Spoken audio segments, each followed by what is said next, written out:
Rao met me, saved me, protected me, and allowed me to sleep peacefully in the night. She was the only salvation for Rong Xiao's unfortunate childhood. Take a step. Rong Xiao walked to the small table, squatted opposite Qin Rao, took the brush on the table and the blank bamboo slips placed on the side for writing, and wrote the word Xiao on the bamboo slips. At the same time, Xiao also picked up the pen and wrote this word, and then wrote the two words Rao Rao, and pushed them in front of Qin Rao, showing Qin Rao the words he was learning to write. But he wrote them wrong. Yunji followed and walked closer, and his vision became clear again. He could clearly see the words written by Xiao. Although the handwriting was crooked, he wrote it correctly, stretching out his jade fingers that were no longer rough, and opening his palms. Yunji could see it more clearly. When Rao Rao taught him the first word Xiao, she wrote it on her palm, stroke by stroke. Rao Rao's protection and redemption are actually the protection of a mother. But as Rao Rao said, "No one can protect me, except myself. No one can protect me." This voice came again in his ear, and the first scene in front of Yunji's memory disappeared, and dissipated like light in front of Yunji's eyes, leaving only a few stars floating, and then completely dissipated. Rong Xiao, who was squatting beside the small table, got up and walked out of the library. Outside the library, in the Imperial Garden, in the Guantian Pavilion, the sleepless Queen Yunji couldn't sleep at night, so she went out for a walk, and finally walked to the Guantian Pavilion. She opened the window lattice and blew the night breeze. Today is a hot summer day, and the night wind blowing across her face will only bring warmth. She is wearing a thin gauze dress, covered with a white cloak, delicate and graceful, and truly weak. A jade hairpin tied up her black hair, and 3,000 strands of hair fluttered in the wind. The hair brushed across her face, and a few strands floated in front of her eyes, but it could not block her gaze. Looking towards the direction of the library, Rong Xiao came out, and his deep phoenix eyes looked straight towards the Guantian Pavilion. He knew his mother was there. His mother loved him, and in order to protect him, she deliberately led Rao Rao to recognize him. But his mother also hated him, hated the half of the blood that flowed in him. The first and last time Rong Xiao saw his mother's hatred came from the name Han Machin and the title Mother Queen. Perhaps Han Machin had never killed his enemy with his own hands, and felt ashamed to face his mother. So he was unwilling to let go for a long time, unwilling to die, and unwilling to see his mother. Yunji also looked over, and as Rong Yao's words lingered in his ears, a dazzling color suddenly appeared in front of his eyes, and the snow fell from the high space. And before it fell to the ground, it was stained with hot blood. Blades collided, fighting and screaming. Blood stained the twilight, and flames burned the sky. These pasts that were unbearable to look back on. The memory jumps without any signs to make Yunji prepare in his heart. From summer to winter, from summer night to winter night, Yunji never saw the mother who loved him and came to see him secretly at night in the Guantian Pavilion. The mother he saw was a mother full of hatred. In that side hall, his mother blocked his mouth, fearing that he would shout out and expose their hiding place. After the fighting outside the side hall was over, his mother changed his name and asked him to seek revenge when he grew up. His mother left him with such hatred, and when she hid him and left the side hall alone, she asked him to remember from that moment on. Remember that she was his mother queen. With Rong's means, he will ascend the throne as the emperor of Danliang sooner or later. She was the one who was welcomed to Danliang with a grand ceremony. If Rong could become the emperor, she would be his empress of Danliang. Anyone who replaced her would never be her. Mother wants you to remember that your mother is the empress of Danliang and the mother of Rong Xiao. You will not call your mother mother until you kill the enemy. Avenge us and the little princess who protected you. Redeem this sin for your mother, and cleanse your mother of the regret and shame in this life. Mother, dear. The voice was cold as an ice cave, and with a trance of confusion. No longer the Queen Mother? He can call the Queen Mother back as his mother? But is the mother the mother? Is she the mother? When Yunji's memory jumped, Rong Xiao disappeared, leaving Yunji alone to the night of killing that Xiao and Qin Rao would never forget. At this moment, Han Machin, who was wrapped in a dark netherworld in a black robe and silver-black mask, appeared. He appeared just when the mother called him, and Yunji was caught off guard. Yunji, who was originally free, had his hands and feet clasped by 4 chains that suddenly appeared. The chains were covered with heavy frost, and were completely condensed by ice. The iron chain trapped Yunji, and directly dragged Yunji into the hazy halo that suddenly appeared behind Yunji, which was clearly separated from the darkness that appeared. The black and white chasm separated them, and they separated each other again, and saw each other like this. They could not see each other. Mother, dear. Calling mother again. It was still as cold as an ice cave. After mother said the last word, she fiercely pulled off his sleeve and locked him in the same darkness where he had stayed for 6 years. It was deep, deep underground again, with many twists and turns. It was dark without light. So dark. Really dark. His mother also abandoned him, just like when the dumb old woman abandoned him, and brought him out of the underground where he had lived for 6 years. His eyes were dazzled by the strong bright colors, and it hurt him so much. He held the dumb old woman tightly, saying, "Grandma, don't go. Shower is in pain." But the dumb old woman pulled his hand off her sleeve and let him be dragged away, just gesturing with her hands to tell him to be obedient. If he was obedient, he could see his mother. But the mother he saw was not as good as the dumb old woman said. She would hold him when he was afraid, give him food when he was hungry, and drive away the squirting moles for him. His mother was just like the dumb old woman. They both lied to him and didn't want to protect him. The phoenix eyes were like an ice cave. There was no attachment to his mother in his phoenix eyes. There was only the hatred that his mother had placed on him, and the bone-eroding vortex that his mother had abandoned him, and the mute old woman had abandoned him. He had already fallen into the vortex when the mute old woman abandoned him. The dark black vortex that was completely bottomless dragged him, who had just come out and saw the dazzling light, into the darkness again. He never dared to come out again, until he met Rao Rao. His mother-in-law abandoned him, and his mother only wanted him to take revenge. There was only Rao Rao. But Rao Rao was gone. He roared and hit in the dark underground. He crawled out from the underground, but there was only a burnt and charred ruin. Rao Rao was gone, and Rao Rao didn't want him anymore. One embarrassing memory after another, since Han Machin trapped Yunji, all came out of his mind. After 6 years of suffering in the underground mansion of the third young master of Danyang, he was whipped and humiliated for nearly 3 years in the palace of the Qin Emperor. His mother-in-law and mother abandoned him, and Rao Rao also disappeared. There was so much darkness, and only a short moment of beauty between Ah Shao and Qin Rao. It was simply impossible to resist the strong fluctuations in Han Machin's heart at this moment. Rao Rao is gone. Rao Rao is gone. How can Ah Shao stay? How can he stay alone? Suddenly, Han Machin took a big step. He staggered and ran to the East Palace. The East Palace, which was already a ruin, turned into a rolling flame at this moment. The flame soared into the sky. Han Machin just ran over. Before he ran into the flames, he felt the scorching heat burning his body. He seemed to see Rao Rao. In the rolling flames, Rao Rao stood in the hall and waved to him. "Rao Rao, wait for Ah Shao. Take Ah Shao with you." Between Junmei's eyebrows, layers of sweat soaked through the silk handkerchiefs one after another. The person on the bed, whose eyebrows had become solemn, suddenly called out. Su Rao, who had taken a nap by the bed, was startled. Her thoughts suddenly became clear, and she quickly focused on Yunji, who was dreaming about the past on the bed. Mr. Zhu and Master Huishan also strode over. In a moment, Master Huishan chanted the Qingxin mantra, and Mr. Zhu hurriedly said to Su Rao, "Wake up the prince quickly." Yunji's face suddenly showed a look of going to die, and his eyebrows were filled with twilight. This was because he was trapped by his own spirit and deprived of his vitality. If he was not awakened in time and pulled out of his memories, he would always stay in the memory that he could not let go of, and kill himself. The silver needle that had been put aside for a long time was inserted into the corner of the forehead, and a muffled groan came out of Yunji's mouth. Su Rao breathed heavily, and her hands did not stop moving. At the same time, she called Yunji in a hurried voice. "Yunji, don't sleep. Ah Shao, wake up quickly." Han Emochen, who had already stepped into the fire with one foot, stopped the other foot in midair.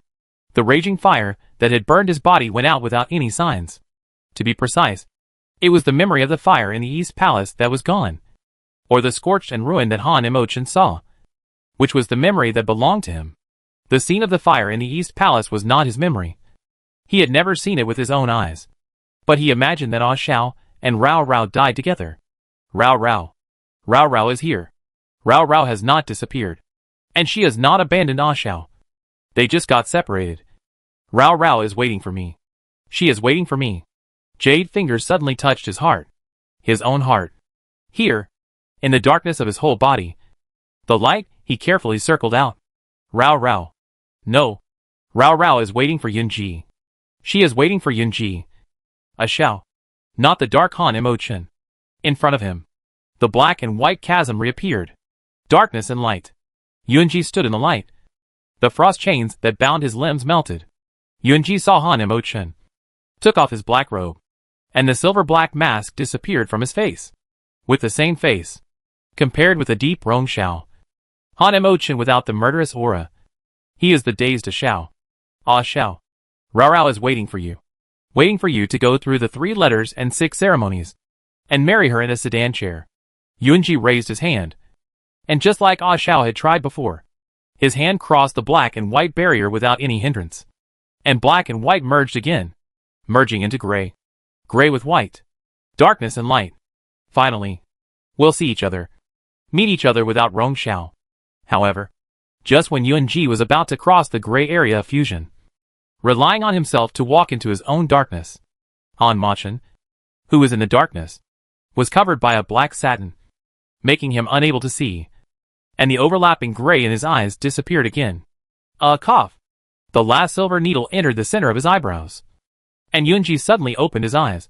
And his eyes were filled with deep black, almost covering the whites of his eyes. Just like Yunji when he was blind. Except that compared to Yunji's world of the blind who could still see the hazy light. When he woke up at this moment, his entire eyeballs were completely painted with black. A thick, dark color. Until he felt Su Rao's breath on Juemei's face. He woke up like this. Su Rao came close to him. He could hardly see the expression on her face. But he could easily feel her rapid breath. Such a breath told Yunji that Su Rao was anxious and uneasy. The black in the phoenix eyes disappeared. And Su Rao's face was slowly seen in his sight. The night was late. And the candlelight in the bedroom was brighter than the day. And Su Rao's even the slightest change, and the panic of a moment could be clearly seen. His fainting was more than he expected. Or many days later. But only one day. The scar on Su Rao's forehead could not be removed immediately at his request again. Now, a layer of fine sweat stains seeped out from her forehead, making the ugly sunken scar extremely eye-catching. Eye-catching. The jade finger was raised, gently stroking away the sweat stains on Su Rao's forehead. And Yunji's mouth slowly drew a smile. Although this smile was very tired. It could calm Su Rao's soul and make her feel at ease. Rao Rao. I'm sorry. I failed. The first sentence he said was an apology. He thought he could do it. He thought that with Ah Zhao's expectations, he had enough energy to make himself better. But he miscalculated. In the past, he never knew. Even Rong Xiao never knew that the person Han Machin hated actually had a mother, compared with the hatred he only had for Rong Ke. The sorrow and hatred brought to him by his mother and the mute old woman were even more heartburning.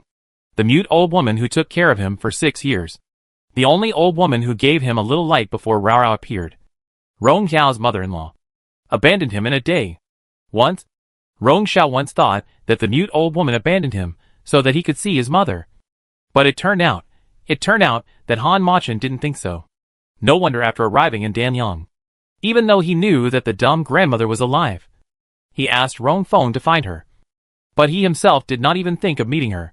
And the dumb grandmother gestured many times to say how good she would be to him, how much she missed him, and how much she would protect his mother. The first and last time he really saw her, his mother left him only her hatred and her endless regrets. And never the dumb grandmother said that she would protect him. His mother let him grow up by himself.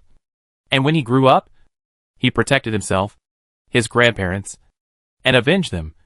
But he never cared about how he would grow up, and how he would survive the killing that night. She hid him in the secret passage of the Qing Palace, just letting him hide well, but never told him how he should get out, and how he could get out. Maybe the secret guards arranged by the emperor's uncle, who found him and escorted him to his grandfather. His mother had already arranged his way out, but Han Machin didn't know at the time, and it was difficult for him to know his mother's love. He stood up and took Su Rao into his arms. whispering in Su Rao's ear as if no one was around, telling her about the long-lasting grief and hatred in his heart. The grief and hatred hidden in the darkest place. If Rao hadn't saved him, if he hadn't loved Rao, he would have sunk into darkness. It turned out that what he was afraid of was not himself in the sunshine, but his dark self. The darkness that he couldn't get out of. Rao. Yunji overestimated himself. In the eyes of others, Yun Longjiu, the prince, was in the secular world. But he was beyond the secular world, and the world could only look up to him. But these were all disguised illusions. The real him, his inner heart, the dark self himself, was hard to know. If his mother was alive, he might have done something shocking like killing his mother. No, you won't. Su Rao shook her head firmly. He is not that kind of person. New Granny is living peacefully and is still alive now. So he is not that kind of person. Don't say that about yourself. Yunji tightened his arms and imprisoned Su Rao in his arms. Is that so? New Granny is alive. But she lives in humiliation. Even though she is Ronka's wet nurse. She has taken care of Rong Xiao for 6 years. So he was abandoned by Ronku in the palace. Han Machan has been running Xiaoyao Tower in Danliang for 10 years. How could he not know the situation of New Granny? But he turned a blind eye and let her fend for herself. Death is actually the most liberating. Then living is the most difficult. And living in torment is the greatest revenge for him. He lives in the netherworld. How can Granny not accompany him and accompany him to sink? Ba. Good. Master Hui Shan was compassionate and went out of the bedroom with Mr. Zhu. The treatment failed this time, and Yunji was so upset that he just needed Su Rao's company. A hypnotic treatment under the Zhuyu technique lasted for nearly 4 hours and ended in failure. After Master Hui Shan and Mr. Zhu left the bedroom, the old Prince Yuan and his wife, General Su, and other members of the Su family knew the result. And their hearts suddenly became heavy. They were prepared for the failure of the first treatment. But the result of the treatment was such a complete failure. How could they not feel heavy in their hearts while waiting outside? Yunji had already understood his inner thoughts. But he still had the intention to die. And he was so ready to die. How serious was his serious illness? Could it be cured? And could he be well? Damn the Damyang Rong family. Damn Rong Ku. How did he torture my daughter and grandson? What on earth did my Jier go through? Old Princess Yun pounded her chest, wishing she could pull Rong Ku out of hell and tear him to pieces. But it was still difficult to dispel her deep hatred at the moment. Old Prince Yun's fingers were also clenched until they cracked, from the fingertips to the entire fist. But he was not as good as old Princess Yun in showing the same hatred in his heart. Xiao Ji is very clear-headed. And with Rao taking care of him, he will be fine. Old General Su patted old Prince Yun's shoulder again. And he could only comfort him like this. Besides this, it is hard to say anything else. No matter how much he said, it would not be as good as Yunji walking out safely. Grandpa is right. With Rao here, Yunji will be fine. Su Rao also came out of the bedroom. She was the only one who came out. Yunji was not beside her. He had a big dream under hypnosis and was forcibly awakened. He was too exhausted. After just a few moments of weakness with Su Rao, he fell asleep and fell asleep on Su Rao's shoulder. He just fell asleep and did not fall into the past that he could not bear to look back on again. Yunji fell asleep, and Su Rao came out. She knew that the old Prince Yun and Grandpa would be heavy-hearted after knowing the results. But she would not. Never again.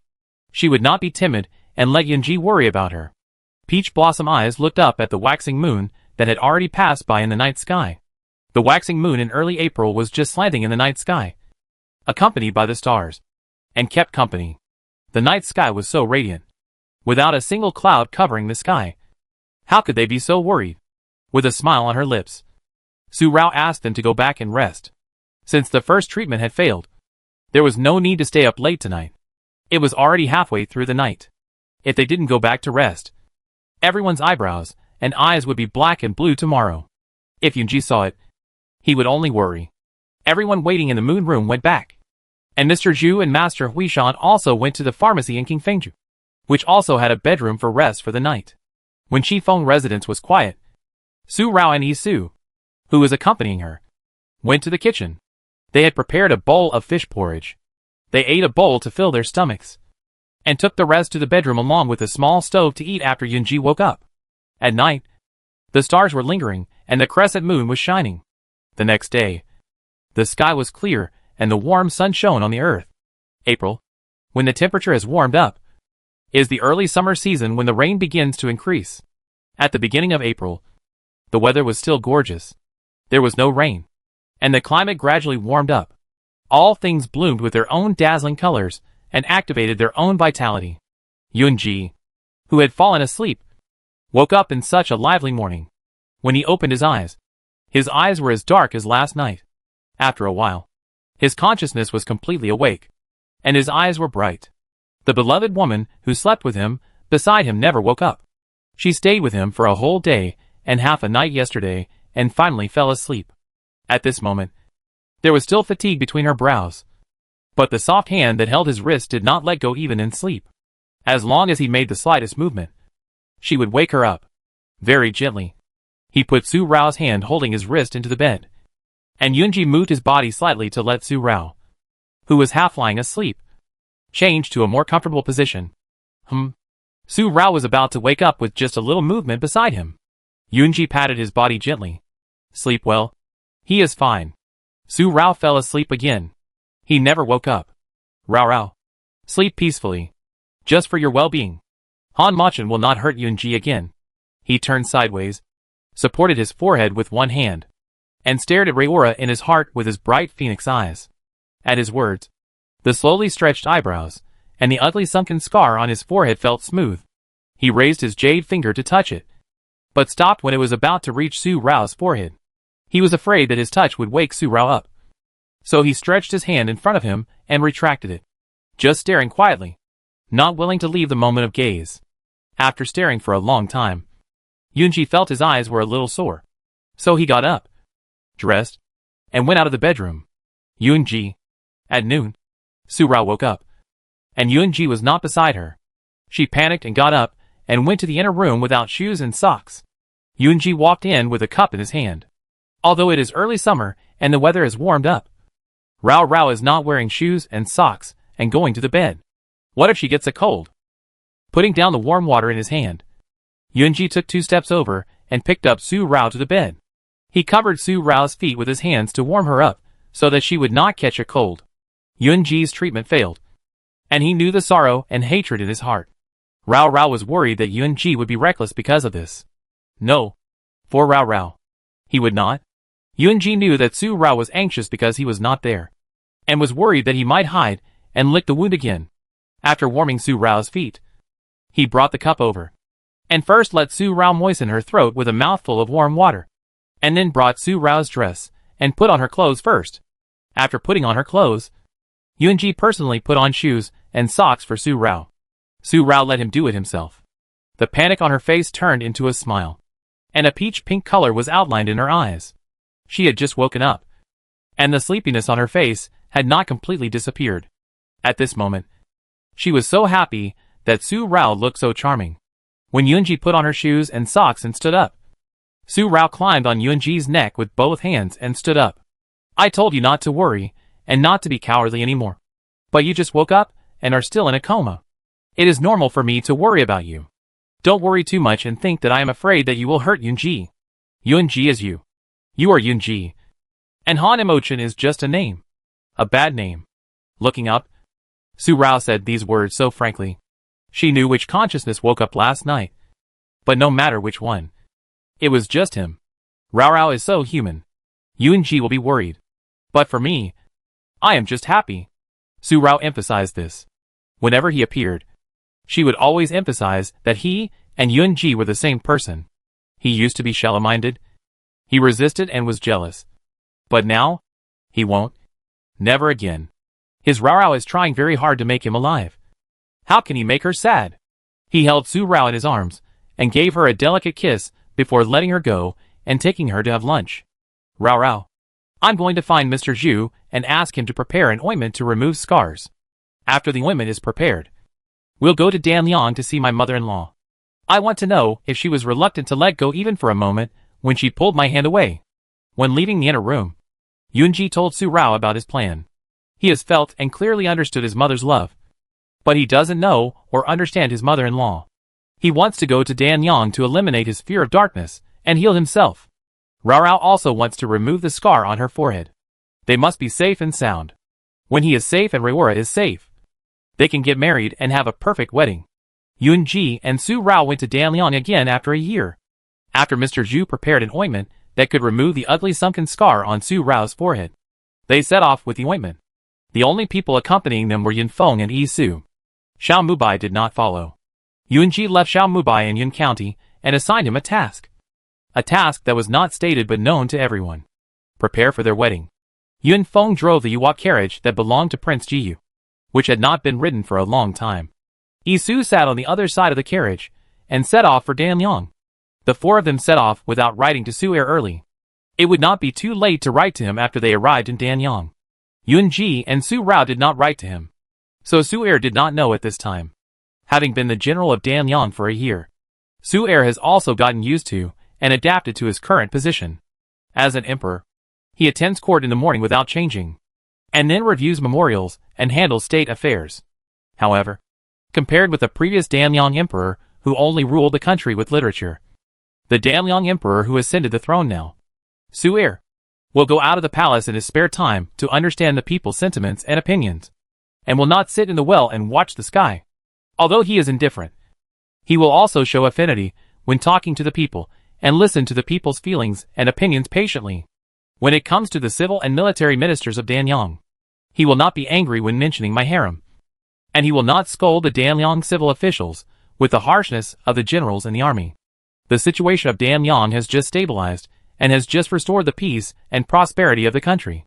As the Danyang emperor, how can he indulge in beauty and delay the affairs of the court? Why are the ministers so eager to ask this emperor to add a harem? Instead, it is just one sentence. The people are the foundation of the country. If the foundation is solid, the country will be peaceful. A ruler should regard the people as the most important, the country as the second, and the ruler as the least important.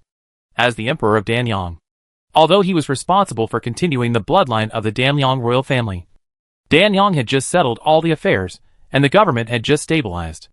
If he married concubines at this time, all the prefectures and counties would definitely have to think hard. It would be a waste of money and labor. This was definitely not what he wanted to see, and it was even more difficult to allow, regardless of whether the Danliang court officials had so many thoughts. After Su-er's words, they had to give up their thoughts and shouted, "My emperor is wise." Regarding the strategy of civil governance, the court officials have their policies, and Su-er has his own countermeasures. Regarding the way of military governance, it is even more difficult for civil officials to emphasize civil governance over military governance. After experiencing the chaos in Danyang, the way of military governance cannot be abandoned. Every 2 months, Su-er would go to the military camp to fight with the soldiers and test them. The court officials would not say anything else, but would praise my emperor for his wisdom. Su-er was able to manage the literary country of Danyang with ease. In Langjing, since Su-er and Yun Mujing were so separated from each other, Yunji and Su Rao would not tell Yun Mujing that they were going to Danyang. Whether it was to avoid worrying Yun Mujing, or because of the obvious stalemate between Su-er and Yun Mujing, they did not tell. And Yun Muyue did not send a letter. But Yun Mujing still knew about it. The Yuwa carriage of Prince Jiyue was specially sent from Langjing by Yun Mujing after Yunji was resurrected. And then he drove to Yunjun with the old princess. After the Yuwa carriage left Yunjun, it passed through other states and counties along the way, and it was heard by Yun Mujing. After learning the direction his brother and Su Rao were heading, Yun Mujing guessed that they were going to Danliang. Such a long journey meant that his brother was in good health. This calmed Yun Mujing's anger over what happened in the morning court today, and the anger on his face disappeared. During the morning court today, Yun Lang also had a courtier submit a memorial, requesting the new emperor to marry a queen and concubines. The emperor has reached the age of 20, and he should marry a queen to fill the harem to continue the royal line. The emperor's marriage is also an important matter for the country. He has just passed the age of 20, and one by one, they can't help but stare at his harem. When this memorial was submitted, how could Yun Mujing not be angry? He sat on the high dragon throne, listening to his ministers talking about serving the country and the people. But how many of them really serve the people? But only for their own selfish interests. Until those ministers with ulterior motives submitted their memorials, including the former prince's tutor. Yun Mujing read through the chapters one by one during the morning court, and he saw clearly which ones had ulterior motives, and which ones were only dedicated to serving the country and the people. Pa. Pa. Pa. After reading the memorials, just as the court officials were wondering how the new emperor would react, Yun Mujing threw the memorials he had picked out and placed on his left hand directly to His Highness. And he also stood up and walked to the front of the palace.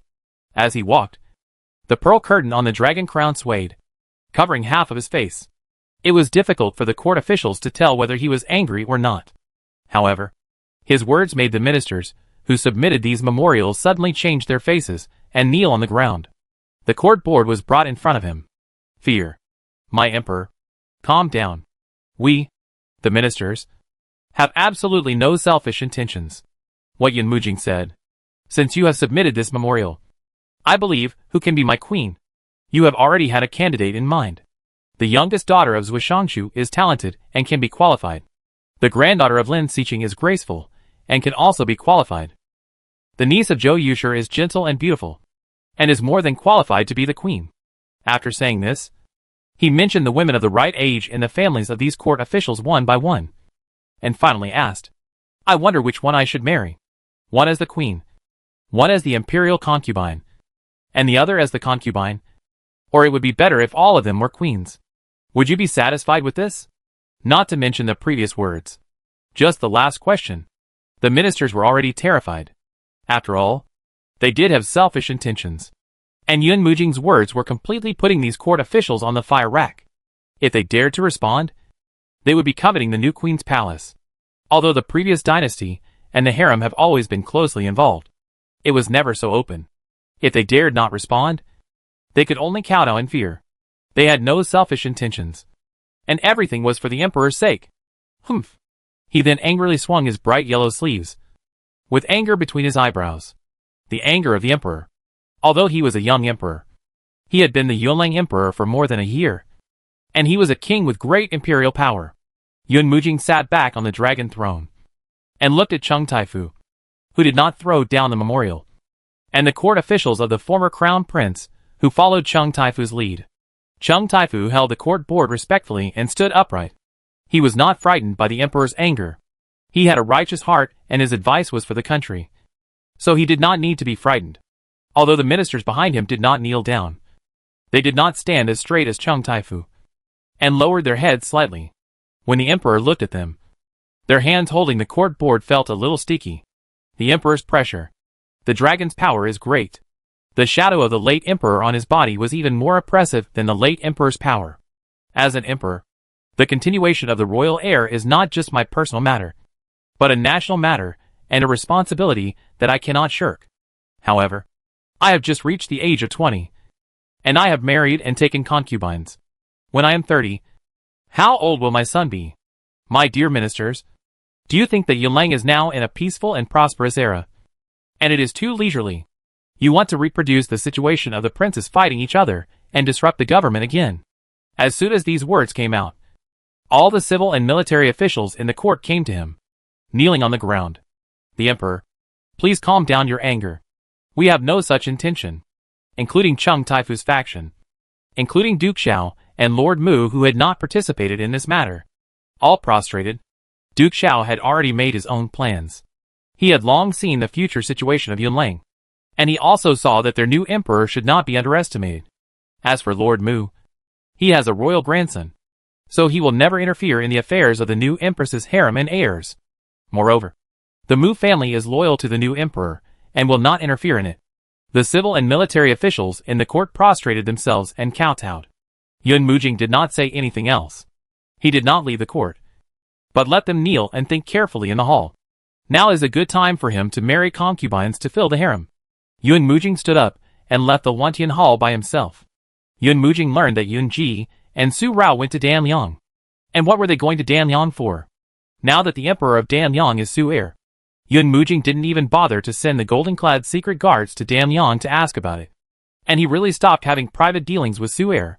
And for his brother, Yun Mujing only wanted to protect his brother's safety. He would not interfere in his brother's other private affairs. As long as his brother was in good health, he would not send people to secretly protect Yun Ji and Su Rao.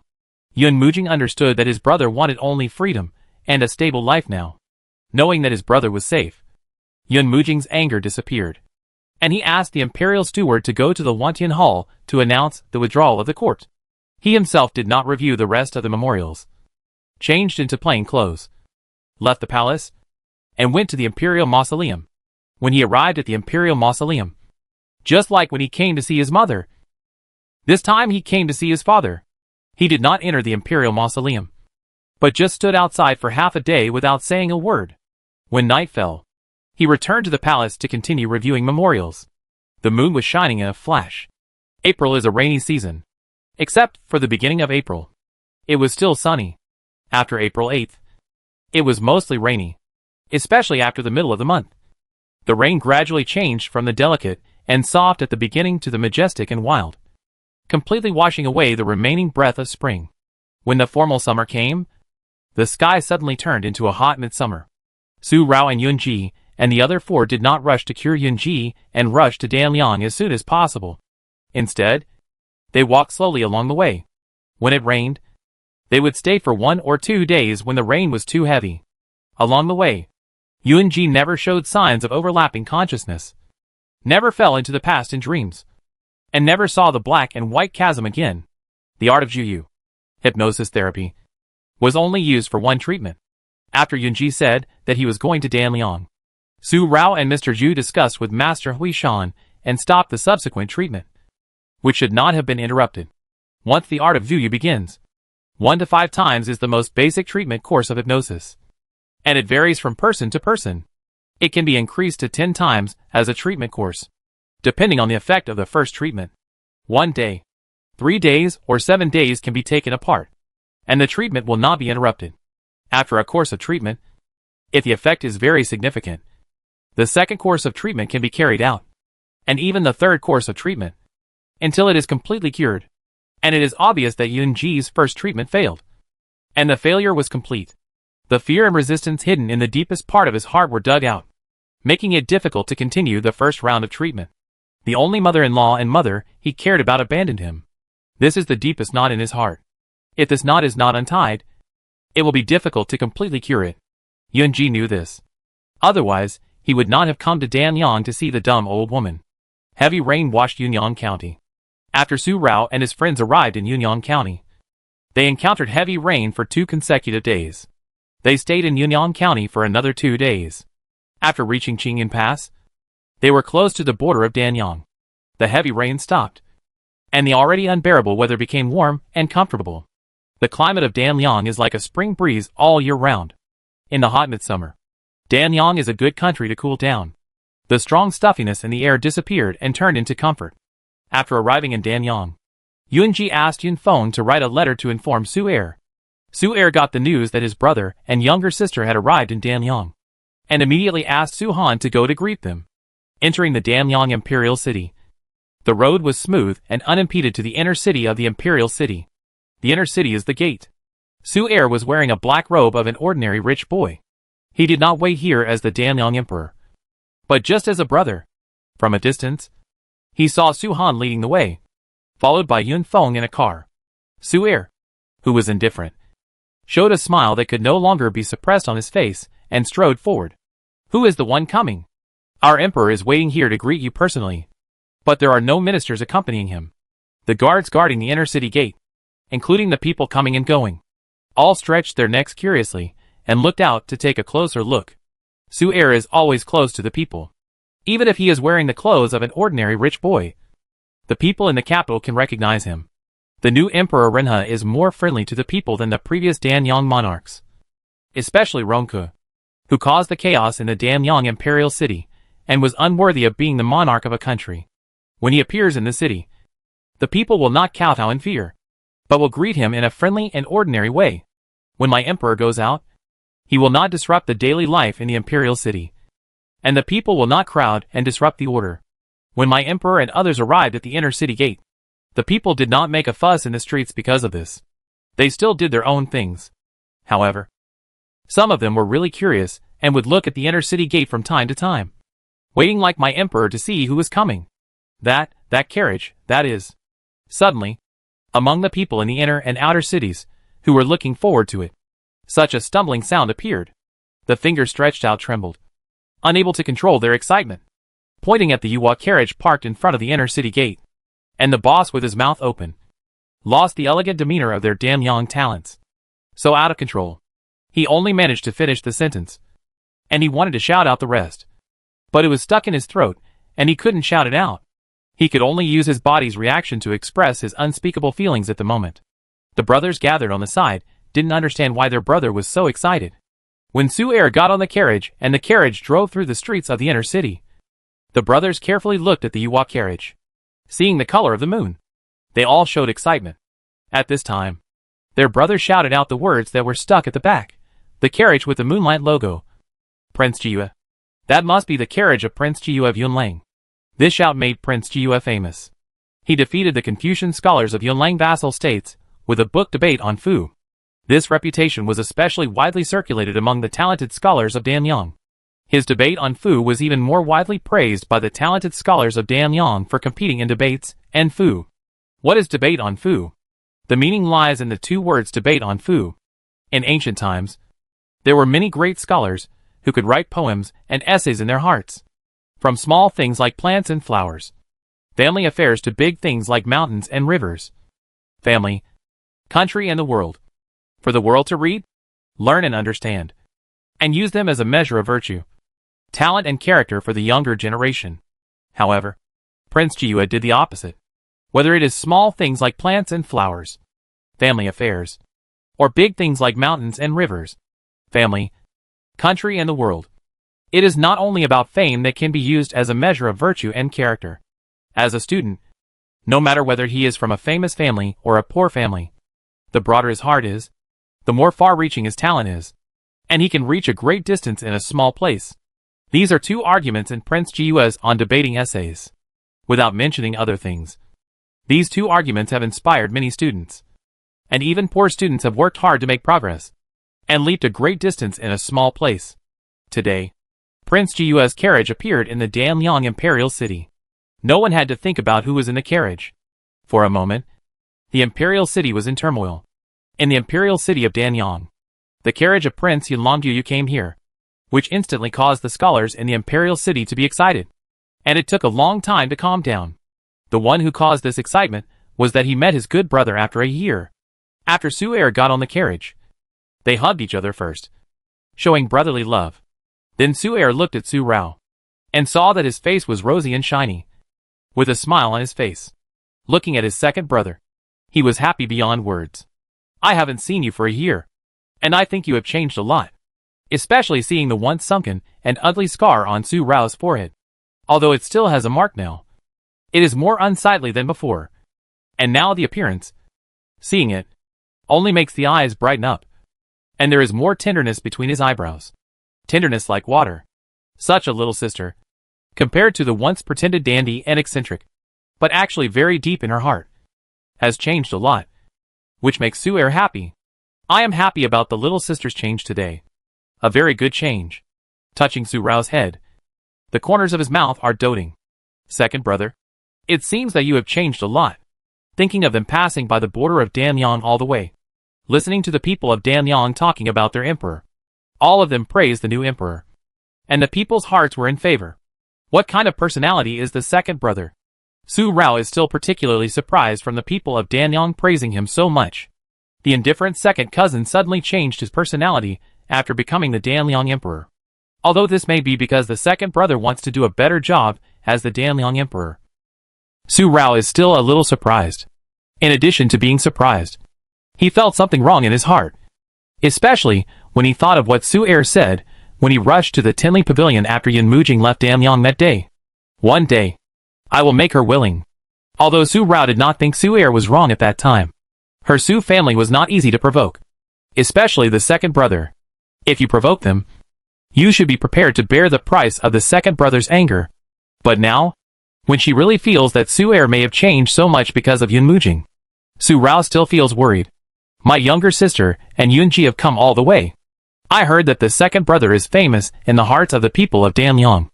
I am happy for the second brother. But there was also a moment when I was a little worried about the second brother. Su-rao was really worried about Su-air. Worried that Su-air was doing something dangerous. She was really worried in her heart. She just expressed this worry in her heart after the Yuhua carriage entered the Rome Palace and arrived at the palace where Su Er lived. Jin's Palace. When the people of Danyang talked about their new emperor, they all gave him a thumbs up. Since the new emperor ascended the throne, he set up military camps to protect the country and stability, opened a special examination for the civil service, and established a school where everyone, rich or poor, could enroll. Students can learn daily poetry and prose, and also learn how to survive. Su Er did not abandon the previous poetry and prose of Danyang, and did not pretend to be elegant, but he also taught the method of farming. The country is based on the people, and the people are based on food. Su Er's approach did not affect the reputation and interests of the Danyang aristocratic families, and he won the support of the people among the poor people. The reputation of the aristocratic families has not been shaken, and they are still sought after by the Danyang vassals. And the new emperor's reputation is also far-reaching. This is a win-win situation for the aristocratic families and the Danyang royal family. However, although Su Er's actions clearly seem to benefit both the people and himself, Yuanji could clearly sense that Su Er had other thoughts. He used the doctrine of the mean to achieve balance, but he actually had other plans. He was slowly eroding and even hollowing out the aristocratic families of Danyang in a way that the aristocratic families of Danyang were unaware of. For the people, in a country, there are few rich people and many poor people, compared with those who cater to the rich and powerful by reciting poems and writing essays to show off their elegance. Their homes have long been penniless, and there is no good time for spring plowing, autumn harvest, and winter warmth, when the people know that showing off their elegance cannot change their lives, but can only comfort them, and the method of farming and hard work can make them well fed and clothed. Then the aristocratic families will no longer be high above the people of Danyang. Once the people of Danyang Kingdom no longer regard the noble families as their pursuit, but instead feel grateful for the emperor's great grace, and the fiery army under Su Er rises, then the noble families that can determine the succession to the throne of the Danyang royal family will no longer be able to shackle Su Er, the Danyang emperor. Jiyue, little sister, you came to Danyang this time because Jiyue is seriously ill. When you wrote to me, I had already sent people to the Yi Ting to find the mute grandmother. The mute grandmother is dead. After Ronke died, no one cared for her, the emperor's wet nurse, and she froze to death last winter night. Su Rao was worried about her second brother, and Yuanji was clear about what his good brother was going to do. Su Er listened to it, but did not say anything, but talked about the mute grandmother. Yi Ting is a place to punish criminal slaves. If no one takes care of them, no one will know when they die. In Yi Ting, people die every day and night, and their bodies will be pulled out of the palace and thrown into mass graves. The reason why the death date of the dumb old woman was found was because of her special status. So the eunuchs in the palace kept a record of it. The dumb old woman is dead. When it comes to Yunji's illness, Su Rao can't care about what Su Er is going to do. She holds Yunji's hand, and her brows are solemn. Yunji's expression also changes slightly. The person is dead, but a blood letter was found in his residence. After Su Er arrived at the long case, he took out a long box from the secret compartment. The blood letter left by the mute old woman was not written to others, but she told Rong Feng all the truth about her brother Rong Xiao. Yunji asked Rong Feng to find the mute old woman to ask about all the truth. The mute old woman was the old woman who pushed the swill and saved Rong Feng in the palace. When Yunji told Rong Feng the characteristics of the mute old woman, Rong Feng thought of the old woman. After Rong Feng returned to the East Palace, he went to find the mute old woman. The mute old woman was unable to speak and bit her finger to write this blood letter. All the truth jumped on a piece of coarse cloth torn from the hem. Rong Feng looked at it, staggered away in disbelief, and left in a panic. He did not take the blood letter written by the dumb grandmother with him. The blood letter was found in a hole in the wall carved out of the corner of the bed, where the dumb grandmother slept. Now the dumb grandmother is dead, and the clothes and things she left behind have long been burned. Only this blood letter was hidden, so that nothing was lost. Grandma. He took the blood letter handed over by Su Er, and saw the words inside. The crooked handwriting. Many of the words could not be seen clearly. It had been hidden in the hole for another winter, and had been diluted by the coarse cloth. But there were still some words that could be seen clearly. Poor darling. Run away. Live. So, the intermittent words can still be clearly seen between the lines. Poor darling. Run away. Live is better than anything else. Pa. A tear dripped from Yunji's eyes onto the blood letter, embellishing the word live on the blood letter. Mother-in-law still wanted Rong Xiao to live. She pulled Rong Yao's hand down because she wanted Rong Xiao to escape. To escape from the dark underworld that had imprisoned him for 6 years. Mumbling to himself, Yunji turned his head. His eyes were a little blurry, and he couldn't see clearly at this moment, and couldn't see Su Rao. But he knew that his Rao Rao was with him. Looking at Su Rao, Yunji asked uncertainly, Rao Rao, is that so? Yunji, the dumb old woman wants Rong Xiao to escape. Escape from that cage, and never go back.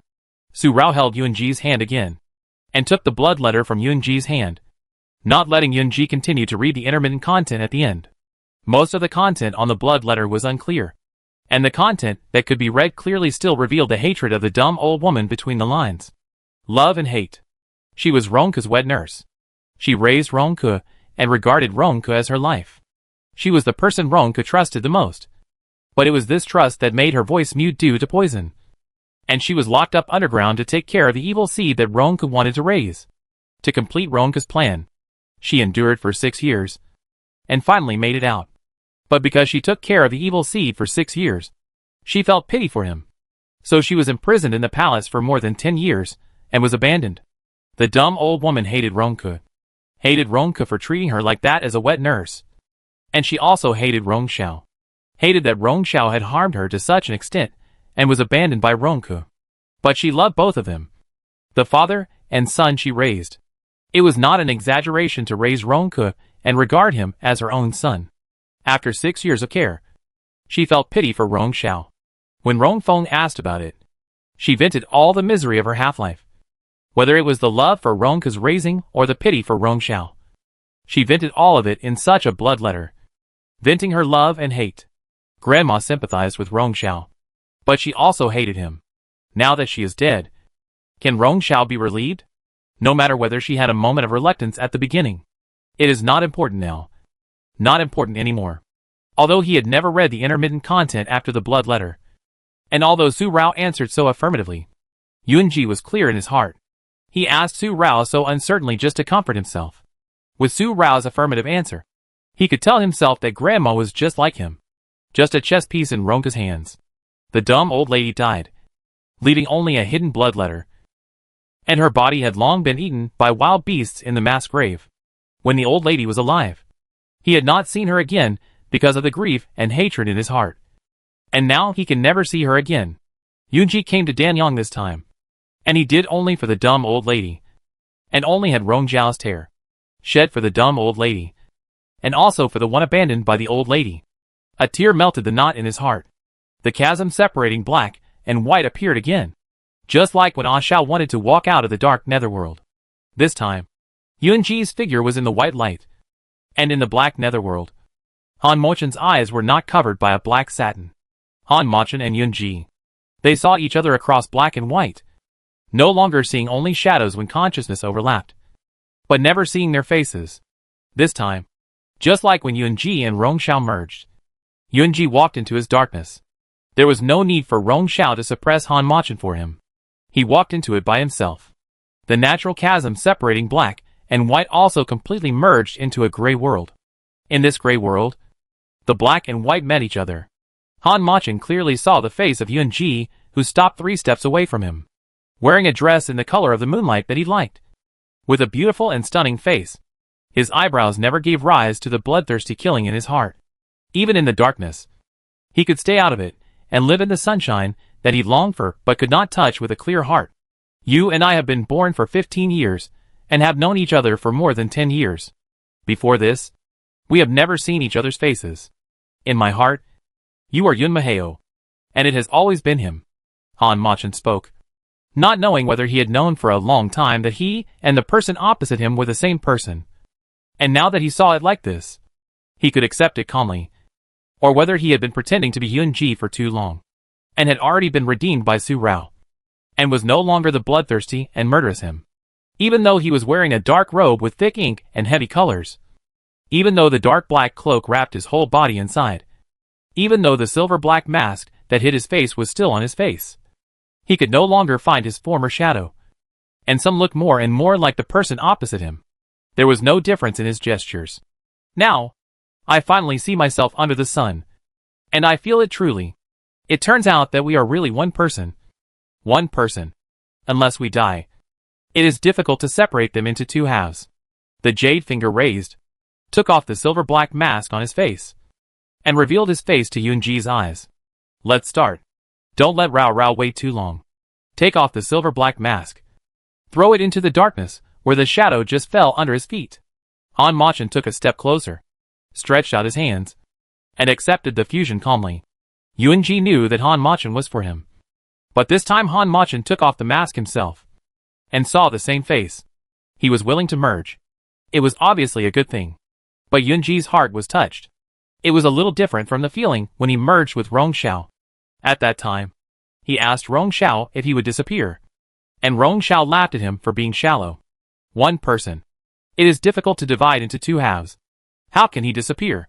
But now, Yunji felt in his heart that Han Machin would disappear. He would disappear. Forever. Originally, fusion healed himself. Whether it was Yunji's him or a Zhao's him. He was eager to merge in his heart. And then, he could marry his Rao Rao safely. He and Rao Rao had finally asked for the rest of their lives. And they lived their little lives in peace. But now that they can merge, he can marry his Rao Rao without any worries. Can accompany Rao Rao safely for the rest of his life. Live to old age. And have children and grandchildren. But he has a retreat in his heart. He couldn't lift his hands hanging on both sides. And felt that he was weighed down by 1,000 pounds. Which made Yunji exhausted. His breath was a little heavy because of this. And his face was pale. And fine beads of sweat oozed from his forehead. Suddenly, the feeling of the 1,000 pounds on his arms disappeared. And Yunji's hands were directly pulled up by Han Machin. Their hands were pressed against each other. Yunji. Love Rao Rao well. Have children and grandchildren with Rayora. Grow old together. And live the rest of your life that you asked for. Don't let Han Machin have the opportunity to appear again. And never let him appear again. Yunji's body was suddenly filled with light. Dazzling and brilliant.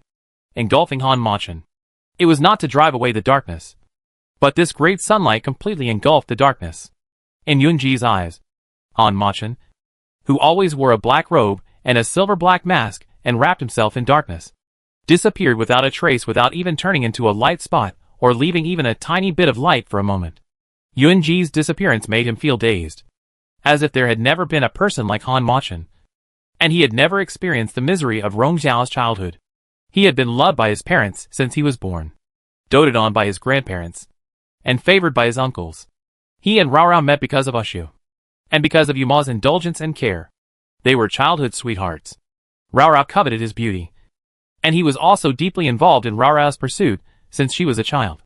When they grew up, they naturally became husband and wife, had children, and lived together until old age.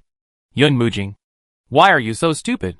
If you don't climb up, Yunji will go to see the master, and I won't be able to see Yunji anymore. Hurry up and climb up. Outside King Fengju, the apricot tree at the corner of the wall. In this summer season, the apricots are already round and plump. The naughty kid who climbed up the tree in 2 or 3 steps stretched out her white and delicate little hands, pulled up the little beauty embryo under the tree, and pulled away the lushness in front of her. She took the little beauty embryo and looked at the study on the 2nd floor of the attic with a sly look. Looking forward to it. If it weren't for coming to this prince's mansion to see Yunji, I wouldn't bring you such a burden. Inside Yunji's study, in front of the wide open window, a little boy, wearing a moonlight robe, sat upright in front of his desk, with a slender brush between his fingers, looking calm, writing his own experience and feelings after the master's teaching. Called Debate Fu. A gust of midday wind blew, stirring the little boy's moonlit clothes, and he danced with stunning grace, making the eager little girl swallow her saliva and make a subtle sound. Su Rao, you are corrupting a Jing again. Be careful not to let a Jing fall. If you come to my Chi Feng residence again, I will tell you Mo. Helplessly shook his head, and came out of the study with Yunling, who was grinding for him, and looked up at the wall, and saw the little girl who was not afraid of her words because he found her, and because he came over. She smiled happily, and her dazzling pair of peach blossom eyes were even more happy to bend into a crescent. The natural peach pink at the end of her eyes made her look more charming, and the little girl was already stunning. Yunji, I came here specifically to see you. I like your eyes. Your bright and clear eyes. I just want to see you. As for Yun Mujing, I only brought her here to see you. Now that I've seen you, she's no longer useful to me. I don't want to lead her astray. If I do, I'll also lead you astray. The whole body was mostly covered by the lush apricot tree. After being discovered, she did not hide, but directly touched the branches with her toes and jumped over the wall. Yunji, if you want to complain to my second brother, then you have to catch me. Otherwise, if I jump down and break my arms and legs, I will see how you will explain to my second brother that you dare to threaten me. Not afraid of the threat in Yunji's words. When Yunji slightly frowned his beautiful eyebrows because of her words, Su Rao just jumped from the wall. Such a small girl. Bold. Without hesitation. Opened her arms and jumped from the wall. Really not afraid that the people below would not catch her. And really broke her arms and legs. Plop was embraced. And Yunji's scent was instantly smelled in her nose. A refreshing scent. This is Yunji's unique scent. The melodious and long sound can calm the impetuous heart and give people a feeling of ecstasy like being drunk. Look! You caught me. It's so good to be energetic. Although you have to learn literature and martial arts, you can't become a fool. You still have to rest when you need to. Only by combining work and rest can you achieve twice the result with half the effort. The heart is sweet, and it is difficult to control the joy. The teeth are not visible. Su Rao. You are really bold. Yunji had no choice but to let Yunling go up and rescue Yun Mujing from the apricot tree. He also pushed Su Rao away and turned back to his study. The short arms that were originally around Yunji were pushed away by Yunji. There was a gap in the arms, and the heart suddenly felt empty, which made Su Rao annoyed. He took 2 steps with his short legs to catch up, and said, Yunji, sooner or later, Su Rao, will make you happy with me. Let's wait and see. The little people playing and laughing. The time of childhood. The innocent romance of chasing each other. In an instant, more than 10 years have passed. In the courtyard of Rao Xiang. In the pavilion in the backyard. On the Nama rocking chair. There lies a person with the color of moonlight. A book covers her face. Only in the already graceful figure. It can be seen that she is a girl. The sun in the sky, reflecting the light, shines on the bamboo curtains hanging around the pavilion. And some strands penetrate the gaps of the bamboo curtains, or fall on the girl who is lying leisurely on the rocking chair with the book to block the light. The light breath is accompanied by the gentle breeze in the afternoon. And the breath is very peaceful. A peaceful light sleep. The black hair hanging on both sides of the rocking chair fluttered in the wind. And even if you can't see her charming face, it can still move your heart and move you. From afar, the Yuhua man who came to the pavilion saw this scene at this moment. His footsteps stopped for a moment. And then, he walked over with light steps. When he arrived at the pavilion, he did not wake up the lightly sleeping girl and watched quietly. The phoenix eyes, as bright as obsidian, were tender and sweet inside. Until a slight sound came out. I don't know if it was because the Yuhua man's gaze was too strong and affectionate, or the rocking chair was rocking for too long. It was also the hot summer season, and she couldn't sleep too long. So she woke up. Su Rao woke up. And Yun Jifeng slightly restrained his affection. Rao. It's hot summer season. Although it's cool here, you should be careful not to catch a cold if you lie down and sleep here. Taking off the book that was covering Su Rao's face, Yunji leaned over and picked up Su Rao. Su Rao's mind was still a little hazy, but she naturally hugged Yunji's neck, rested her head on Yunji's shoulder, and muttered, You and I grew up together. Childhood sweethearts. And the 6 rituals can be skipped. But you insist on completing the 3 books and 6 rituals, and can't skip any of them. I have to lie here and hide for a while. After saying this, the hazy mind also cleared up. He raised his head and saw Yunji's profile. Beautiful outline, smooth and soft. After feeling her gaze, he looked down at her, full of helplessness. Rao. Today is just an engagement banquet, and you feel so tedious. Then on our wedding day, you will be exhausted. If you miss the wedding night, don't be upset in front of me. The corner of his mouth was smiling. Just a helpless smile, which could make the bright sunshine in the sky dim, and even more obsessed with the person in his arms. In an instant, a layer of rouge was painted on her delicate and tender cheeks. And the rouge was red. And it lingered around the end of her eyes, making her pair of peach blossom eyes charming and gorgeous. Baji. Suddenly, she straightened her back and stretched her neck. Yunji only felt a touch of softness on his cheeks, and his steps stopped without any signs. Yunji, you think it's beautiful, but you can't escape from my palm. The 4 major happy events in life. Sudden drought meets sweet rain. Meeting an old friend in a foreign land. The wedding night. When you are nominated for the gold medal. Among these 4 joys, the third joy can make a girl blush and reveal her most beautiful and charming face. In the best years of life, marrying a man who shares the same mind with her is the most pleasant thing for every girl. It is a beautiful thing that only happens once in a lifetime and is incomparable. A red dress, a night of red candles, a son and a daughter, and holding hands until the hair turns gray. A life like this, the love of childhood sweethearts, and a simple and warm life are enough. Rao, a beautiful dream of life, without any big fights, but with the small days from birth to old age. The life he and Rao longed for in his heart, without ups and downs, only the joy of contentment. On the bed, Yunji opened his eyes, the bright phoenix eyes, at this moment, still revealing their ordinary but extremely warm life. Yunji, you are awake. Are you okay? The warmth between the palms, the hands with 10 fingers interlocked. When she noticed that he woke up, such a quick sound, the soft hand holding his hand, because of her worry, accidentally increased her strength. Yunji turned his head. The beloved girl came into his eyes, and the beautiful dream of a childhood sweetheart life just disappeared. He raised his left hand that had not been held, touched Su Rao's cheek, and gently stroked it. He is fine. After sitting up with the help of Su Rao, Yunji turned his eyes to Su Er, who was also waiting beside the couch. There was no need to say anything else. Just the look between the brothers comforted Su Er. This time, he fell asleep on his own after his grief and hatred were released. After 3 days and nights, he recovered. His jade fingers touched his heart, which beat again and again, warm and enthusiastic, making Yunji feel refreshed. And his eyes and eyebrows showed vitality. He told Su Rao about his 2 big dreams, one of fusion with Han Machin, and the other of childhood sweethearts with Su Rao. Su Rao's eyelids were moistened with water. I don't know if it was for Han Machin or hearing about their beautiful life. Su Rao couldn't control the tears. I said, I will use the most gentle method to heal you. We will have children and grow old together for the rest of our lives. We don't need much splendor.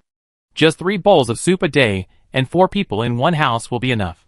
After another visit to Danyang, Yunji was completely refreshed in just 4 days. It was already the hottest time of the year. But in Danyang, there was only a sense of comfort. Yunji was fine. So they prepared to return to Yun County. At this time, they set out from Danyang and returned leisurely. When they left Danyang, they just passed the hottest time of the year and arrived home. It was just in time for this year's Mid-Autumn Festival. They prepared the 3 books and 6 ceremonies. And it was just in time for the winter wedding. This time, Su Er would go with them. The country cannot be without a ruler for a day. Your Majesty is the ruler of Danyang. You cannot leave for more than a few months. However, this time, Prince Yunlang Jiwa has come to invite our emperor to attend the prince's wedding. Danyang and Yunlang are also relatives. Now that our emperor has come to Yunlang, we, as ministers, will share your worries. Your Majesty can go now. I will take care of the affairs in the court. Prince Yunlang Jiwa came to Danyang without any cover. His Yuwa carriage was his unique symbol. The Danyang emperor personally came to the inner city gate to greet him. The talented scholars of Danyang were even more excited. And the excitement in the Danyang imperial city has not yet subsided. Prime Minister Wang, the representative of the Danyang family, is also the head of the Danyang civil servants. He also knows that Prince Yunlang Jiwa came to his Danyang this time. 3 days ago, during the morning court session, the emperor did not mention the welcoming banquet for Prince Yunlang Jiwa. And the officials of Danyang also knew the identity of their emperor before he became the emperor of Danyang. The real second son of the Su family died early. And the second prince of Danyang, who was deliberately rescued by Yun, you became the second son of the Su family, and grew up safely in the Su family. During the civil strife in Danyang, the king of Qin mentioned in Zhongjia Hall that the only beloved grandson of the old prince Yun was also the only orthodox bloodline of Danyang. Since Su Er replaced Yun Ji and became Rong Shao for Yun Ji, then who Rong Shao the king of Qin knew was. And it was the old prince Yun who deliberately did it to protect Rong Shao. The real Rong Shao. Like the princess of the previous dynasty. lived as the second son of the Su family. He was regarded as the biological son of the Su family and was personally raised by General Su. The court officials knew these things, so they did not come to see him on purpose. The second son of the Su family and the Prince Jiyue had a deep brotherly relationship. Rong Xiao and Yuan Ji were even cousins. Compared with a polite welcoming banquet between the two countries, they might want to have a good chat in private without being disturbed. There was no disturbance in the first 3 days.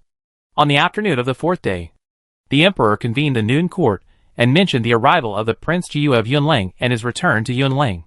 Su Er was the emperor of Danyang. Even if he did not go back privately, as he had told the court officials, the court officials could do nothing about it. However, Su Er did not do so. This time when he went back to Yunlang, he specially summoned the court officials to the main hall to inform them that he wanted to go back to Yunlang. At first, the court officials were shocked. How could His Majesty leave the court for more than a few months? But when they heard that it was for the wedding of Prince Yunlang Jiyue, the court officials exchanged glances for a moment. And finally, led by Prime Minister Wang, agreed that the emperor should leave the country this time and hold a night banquet in the evening. Prince Yunlang Jiyue's reputation is far-reaching. The court officials in Danyang, especially the literati who have read the debate on Fu written by Prince Jiyue, also admire Prince Jiyue like the talented scholars of Danyang. This time, when Prince Jiyue came to their Danyang, if they could have a long talk with Prince Jiyue about his talent and learning, it would be a great blessing in their hearts. The literati of Danyang had this hope in their hearts. Even Prime Minister Wang, and thought about it in his heart. So he told our emperor. Su Er understood and agreed without much hesitation. He didn't even need to ask Yunji. He just agreed. At a night banquet, Prince Yunlang Jiyue once again covered his unique phoenix eyes with a white satin. When he saw the courtiers of Danyang, covering his eyes would not cause trouble. After all, he was unparalleled in his elegance and beauty. And his only eyes followed Rongku. He talked a lot, quoted extensively, argued, and after an hour or two, he still felt that he had not finished. The courtiers praised.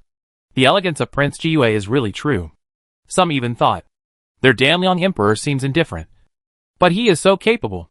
Is it because of Prince Yunlang Jiyue's words and deeds that he has won the hearts of the people in just 1 year, and protected their Danyang country with peace and prosperity? In just one night, he had an academic exchange with Prince Yunlang Jiyue, which made Su Er's reputation in the hearts of the courtiers of Danyang even higher. Danyang had such a king, which was a blessing for Danyang and the people. It was a blessing. Jiyue, there is no need to say thank you. When my wish is fulfilled, I will let Yun Mujing suffer less pain in my heart for your sake. The night was fading. The full moon was slanting. Su Er and Yunji stood side by side in front of Jin's hall. Su Er had one hand behind his back, and the wine pot in one hand was half empty. I don't know when he started to drink like his little sister every night, so that he could fall asleep completely. Yunji looked at him, helpless in his eyes, and patted his shoulder. With a sigh, Yuma, I don't know what you want to do, and I have never asked you what you are thinking now. Tonight's banquet will help you gain a higher reputation in the hearts of the officials of Danyang. This is a helping hand, and there is really no need for you and me to thank you. Whatever the outcome of you and aging is, I will not interfere in it anymore. But you still have to be clear about it. If you do things too much, it will do more harm than good. There was no other words. Just a reminder. I am clear. But what does it matter if I am clear? Even if there are disadvantages and no advantages. What does it matter? I, Su Yuma, have deep feelings for Yun Mujing, and they are not worth lingering on at all. After drinking the remaining half pot of wine, Su Er smiled, and the indifference around him was reduced by half. But his smile was a little abnormal, compared with his indifference due to Yun Mujing. This change was not good. She used her daughter's family to lure me into her trap. I knew that as a man, I should not be moved by the feelings that should not be moved. I used 3 years to calm myself down. But after 3 years, I could not resist her trap again. I was deeply trapped in it, suppressing the fantasy in my heart at all times. Even if I was a brother with her, I would be satisfied. But in the end, she was a girl. She bullied and humiliated me, and played with my feelings in her hands. I couldn't convince myself to indulge her again. The time to go back to Yin County was exactly the time that had been calculated. We walked through the hot summer from Danliang and avoided the scorching sun. After arriving in Yunlang, We welcomed the continuous autumn rain. In early autumn, the wind began to be warm, and the rain began to be gentle. It fluttered across my cheeks without feeling cold, but only relaxing my whole body, and my mood became comfortable. There were 4 people when we left, and 5 people when we returned, still traveling light. Su Er went home with Yun Ji and Su Rao, but did not bring Su Han with him. He left Su Han in Danyang. When he was not in Danyang, Su Han had to pay close attention to all matters in Danyang, and the movements of the ministers in the court had to be paid attention to at all times. He did not bring the Flame Army with him to prevent any accidents. He was the only one who left, so he could also visit incognito all the way. After arriving in Yunlang and Yunyang County, Yunji asked Yun Feng to write to Xiao Mubai to ask how the matters were prepared. When they returned, everything should be ready. Then, he asked Xiao Mubai to let General Su Lao and the others know that Su Er had also returned, so as not to see Su Er without knowing and feel impulsive. Su Er's decision to be the emperor of Danyang was made by Su Er on his own. He abandoned the surname of the Su family to be the emperor of Danyang, and it was difficult for him to be a son of the Su family, the second son of the Su family. Although the second son of the Su family had died long ago, this was only for outsiders. For the Su family, he was alive and well. He was the second son of the Su family and became the emperor of his country. The Su family could not accept such a thing for a while. Moreover, Su Er made the decision on his own, which was also very unfilial. The elders in the family were there, and such a big thing should not be decided on his own. This was not to put his grandfather and parents in his heart, and to respect the elders, even if Su Er wrote a letter to inform them afterwards. How could the elders in the family be relieved by just one letter?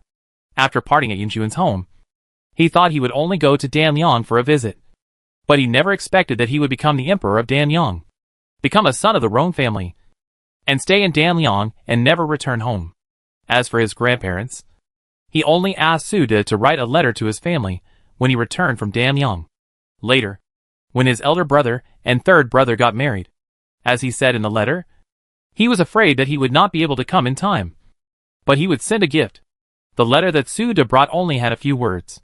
Dear relatives, and Chi, it has been more than a few months since we last saw you. I, the unworthy descendant of the Su family, can only remember you through letters. I, the unworthy descendant, arbitrarily abandoned my surname and became the emperor of Danyang, and did not recognize my relatives. This is an unfilial son.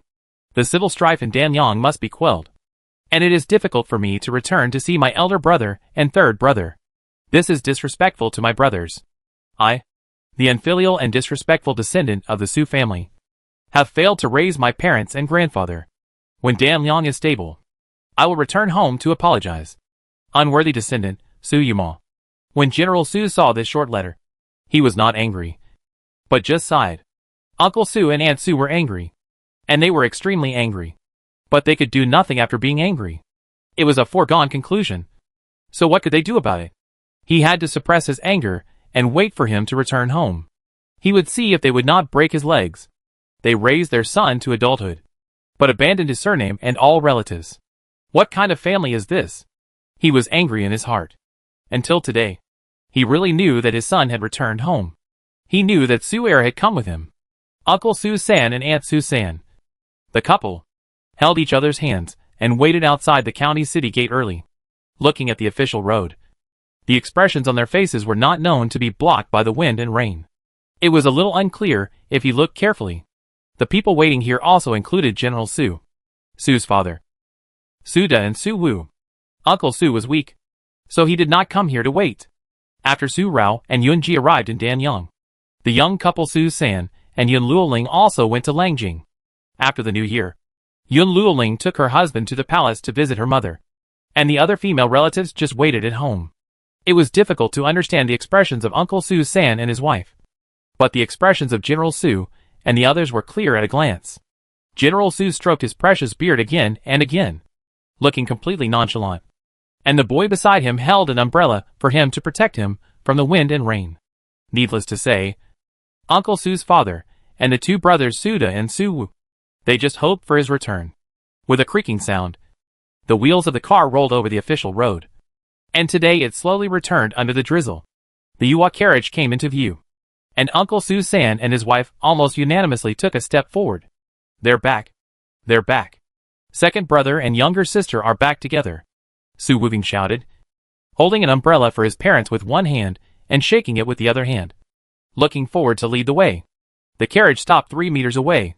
The door was pushed open, and Su-air jumped down, staring at his parents, grandfather, uncle, eldest brother, and fifth brother whom he had not seen for more than a year. He strode forward, lifted his robe, and knelt on one knee, just kneeling in the wind and rain, asking for forgiveness. The unworthy descendant Suyumo is back. Without saying anything else. Just this one sentence. And Su-san, who had always been able to move freely among the nobles, suddenly had tears in her eyes. Although Su-air was not her biological son, and she was only his stepmother, this mother and son were very loving and filial. Except for the time when she first got married, and Su-air disliked her. Later, under the personal education of General Su, they were not only biological children, but also better than biological children. There was no difference between him and Su Wu.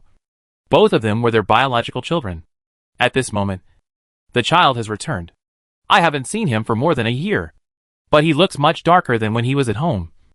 His cheeks are slightly sunken, and he is much thinner. Just one look at him, and no matter how angry I am, it will disappear. Uncle Su-san is the same, but compared to Aunt Su-san, who only saw the child, Su-air is darker and thinner. Uncle Su-san saw that Su-air is a king, a country and a people. Their son shoulders the heavy responsibility of a country. As parents, they should be proud of him. What else can I ask for with such a son? We've been traveling by boat. No matter how big the problem is, we'll talk about it when we get back. In just this moment, seeing their son, Uncle Su and his wife had already calmed down. Uncle Su was just about to go forward to pull up Su-air, but General Su spoke first, pulled up Su-air himself, and stroked his precious beard, and went straight past Su-air to Su Rao and Yun-ji, who also got off the carriage, and asked Su to follow, but not to wed his precious granddaughter. Old child, the older he gets, the more he clings to his precious granddaughter. When he got to Su Rao's side, he took the umbrella that Su-da held and opened it, pushing Yun-ji aside. My precious granddaughter. Come! Let's go home with Grandpa. He pulled Su Rao's hand and was about to leave. His posture was obviously not to let Su Rao sit in Yun-ji's carriage again. As for Yun-ji's serious illness, he didn't ask a single word. Xiao Mubai had already come to the door, so he was fine. Yes, Grandpa. Let's go home. General Su pulled Su Rao and left. Su Rao did not hesitate at all and followed Grandpa. Yun-ji did not stop him, nor did he follow him. General Su was like this now. Yun-ji and Su Rao both understood that he was reluctant to leave his precious granddaughter. As soon as he got on his own carriage, General Su urged the driver, Su Bo, to hurry up. After all this, it took only a moment for the carriage to leave from the county city gate. The body of the carriage disappeared when it entered the city. He was afraid that Su Rao would be robbed by Yun-ji. Uncle Su, you guys go back. Yun-ji will go back to the mansion to see his grandparents first. Yun-ji walked over to greet Father Su and Uncle Su until he could no longer see the rear of the carriage. Well, Xiao-ji will go back to the mansion to see the two elders and rest to get rid of his fatigue. You and Rao's marriage is not urgent at this time. Father Su and Uncle Su also got on the carriage. Su-da and Su-wu also got on. It was raining, so they did not ride horses and came in carriages. Brother, let's go home. Su-wu jumped into the carriage and called out to Su-air. Su-air also said goodbye to Yun-ji and got into the family carriage. When I got home, it was already night, and the drizzle was still falling. The family had dinner together. During dinner, Su-air did something about Emperor Danliang without permission, but no one mentioned it. No one in the family asked about it. Whether it was General Su, the eldest uncle, the eldest aunt, the second uncle, and the second aunt, they did not mention it. And Uncle Su-san and his wife did not get angry with Su-air. Aunt Su-san only felt sorry for her son, and kept picking up dishes during dinner. And more. Eat more. You have become thinner and darker. The family was harmonious. After dinner, Aunt Su-san just asked Su-air to go back and rest early. He was tired from the journey, so he went to rest early. Uncle Su San just patted Su Er on the shoulder and said, "It's only been a year since we last met. My son has grown up a lot. And he has lived up to your grandfather's teaching since he was a child." General Su was just like at the gate of the county city, stroking his precious beard and waving his hand to let Su Er go back to his own yard. Nothing happened. The family members at home were not annoyed at all.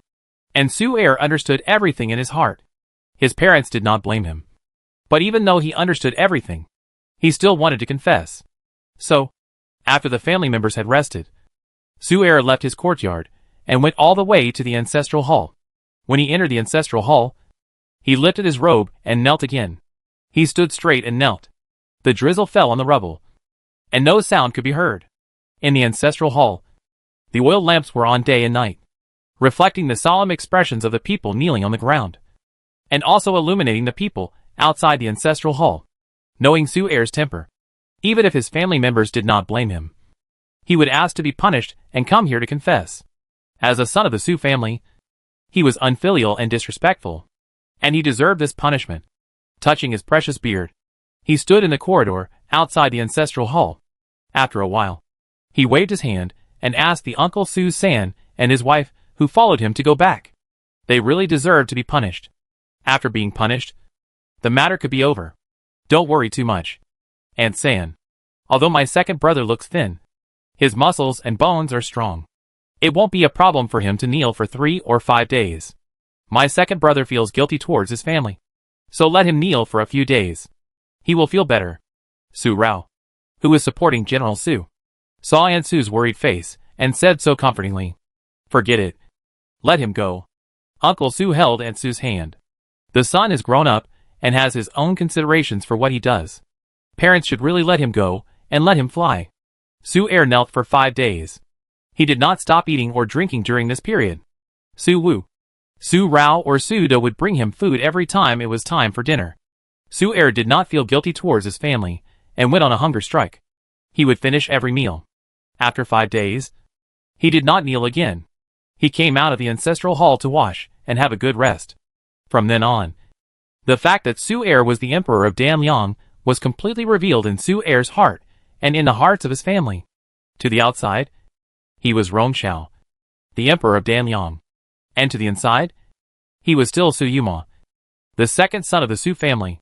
During the 5 days when Su Er asked for self-punishment, Yunji did not come to the Su family. After the 5th day, when Su Er had rested well, he came to the Su family. Also coming were the old Prince Yun and his wife. Indeed, as Yunji had dreamed, Yunji and Su Rao, the Yun Palace and the Su family, the 3 books and 6 ceremonies. The first 2 of the 6 ceremonies could be completely skipped, but Yunji had to follow the rules and not skip a single ceremony. The engagement letter and the welcoming letter in the 3 books of the wedding ceremony were all written by him alone, and no one else added a word. Let Xiao Mubai prepare for their wedding. Only prepare other betrothal gifts and purchase daily items. In the ceremony of Natsai, Yunji personally selected auspicious gifts and then proposed to Su Rao with a pair of live wild geese that he had shot himself. When asking for the name, he also invited an octogenarian in Yun County to be the matchmaker. And Master Huishan personally divined the horoscopes of the 2 newlyweds, and the horoscopes were perfectly matched. When Naji, the engagement letter was sent, the engagement was passed, and a pair of live wild geese were used to perform the ceremony of laying geese. And the marriage contract was officially concluded. The ceremony of Najing is usually carried out together with the ceremony of Naji, with the engagement letter and the engagement gift. That is, the engagement and the engagement banquet. After these 4 ceremonies are completed, the date of the wedding can be discussed. And on the wedding date, the bride-in-law can be brought to the house with the engagement letter. Such a series of ceremonies is also tiring. Before she understood the wedding customs, Su Rao didn't feel anything. Even when her 2 brothers got married, she didn't feel tired. She only saw that her 2 brothers were happy every day, without any sign of fatigue. Now it happened to her, and she realized that the feelings of men and women are completely different. For men, all matters are taken care of by the elders in the family, while for women, after the ceremony of accepting the bride's betrothal, they will be detained at home to be taught by their mothers. After becoming a wife, they should be filial to the elders, respect their husbands, and live in harmony with their wives. Although there are few people in the Yun Palace, Yunji only has the old prince and his wife, the grandparents, and no brothers and sisters. But the Yun Palace is the direct line of the Yunlang royal family. Although Yunji has already lived in Yun County, he is inseparable from the Langjing royal family. No matter how much Yunji dotes on Su Rao, and will treat Su Rao very well after marriage, and will never let Su Rao suffer any grievance. But Su's mother, and second Aunt Su and third Aunt Su, as the mother and two aunts, still restrain Su Rao. It never hurts to give her more advice. Before the engagement banquet, Su Rao and Yunji had better not meet, and just stay in Raoxiang courtyard to learn the rules. The wedding dress worn by the man should be embroidered by the woman herself, so that the couple can live a long and deep love. Originally, Su Rao felt overwhelmed just knowing the wedding customs before the engagement even started. But when her mother told her that she would embroider the wedding dress for Yunji herself, all her thoughts were gone. Immediately, she personally selected the fabric, the bright red fabric, the fine silk, and it felt great when she touched it with her hands. After selecting the fabric, she designed the pattern herself and asked the embroiderer to teach her how to cut and make clothes. If she were a young lady in the boudoir, needlework would be a piece of cake. But Su Rao had never learned needlework since she was a child. She spent all her energy on learning literature and martial arts. Now she had to embroider the wedding dress for Yunji herself. If she didn't ask the embroiderer for help, she couldn't do it herself.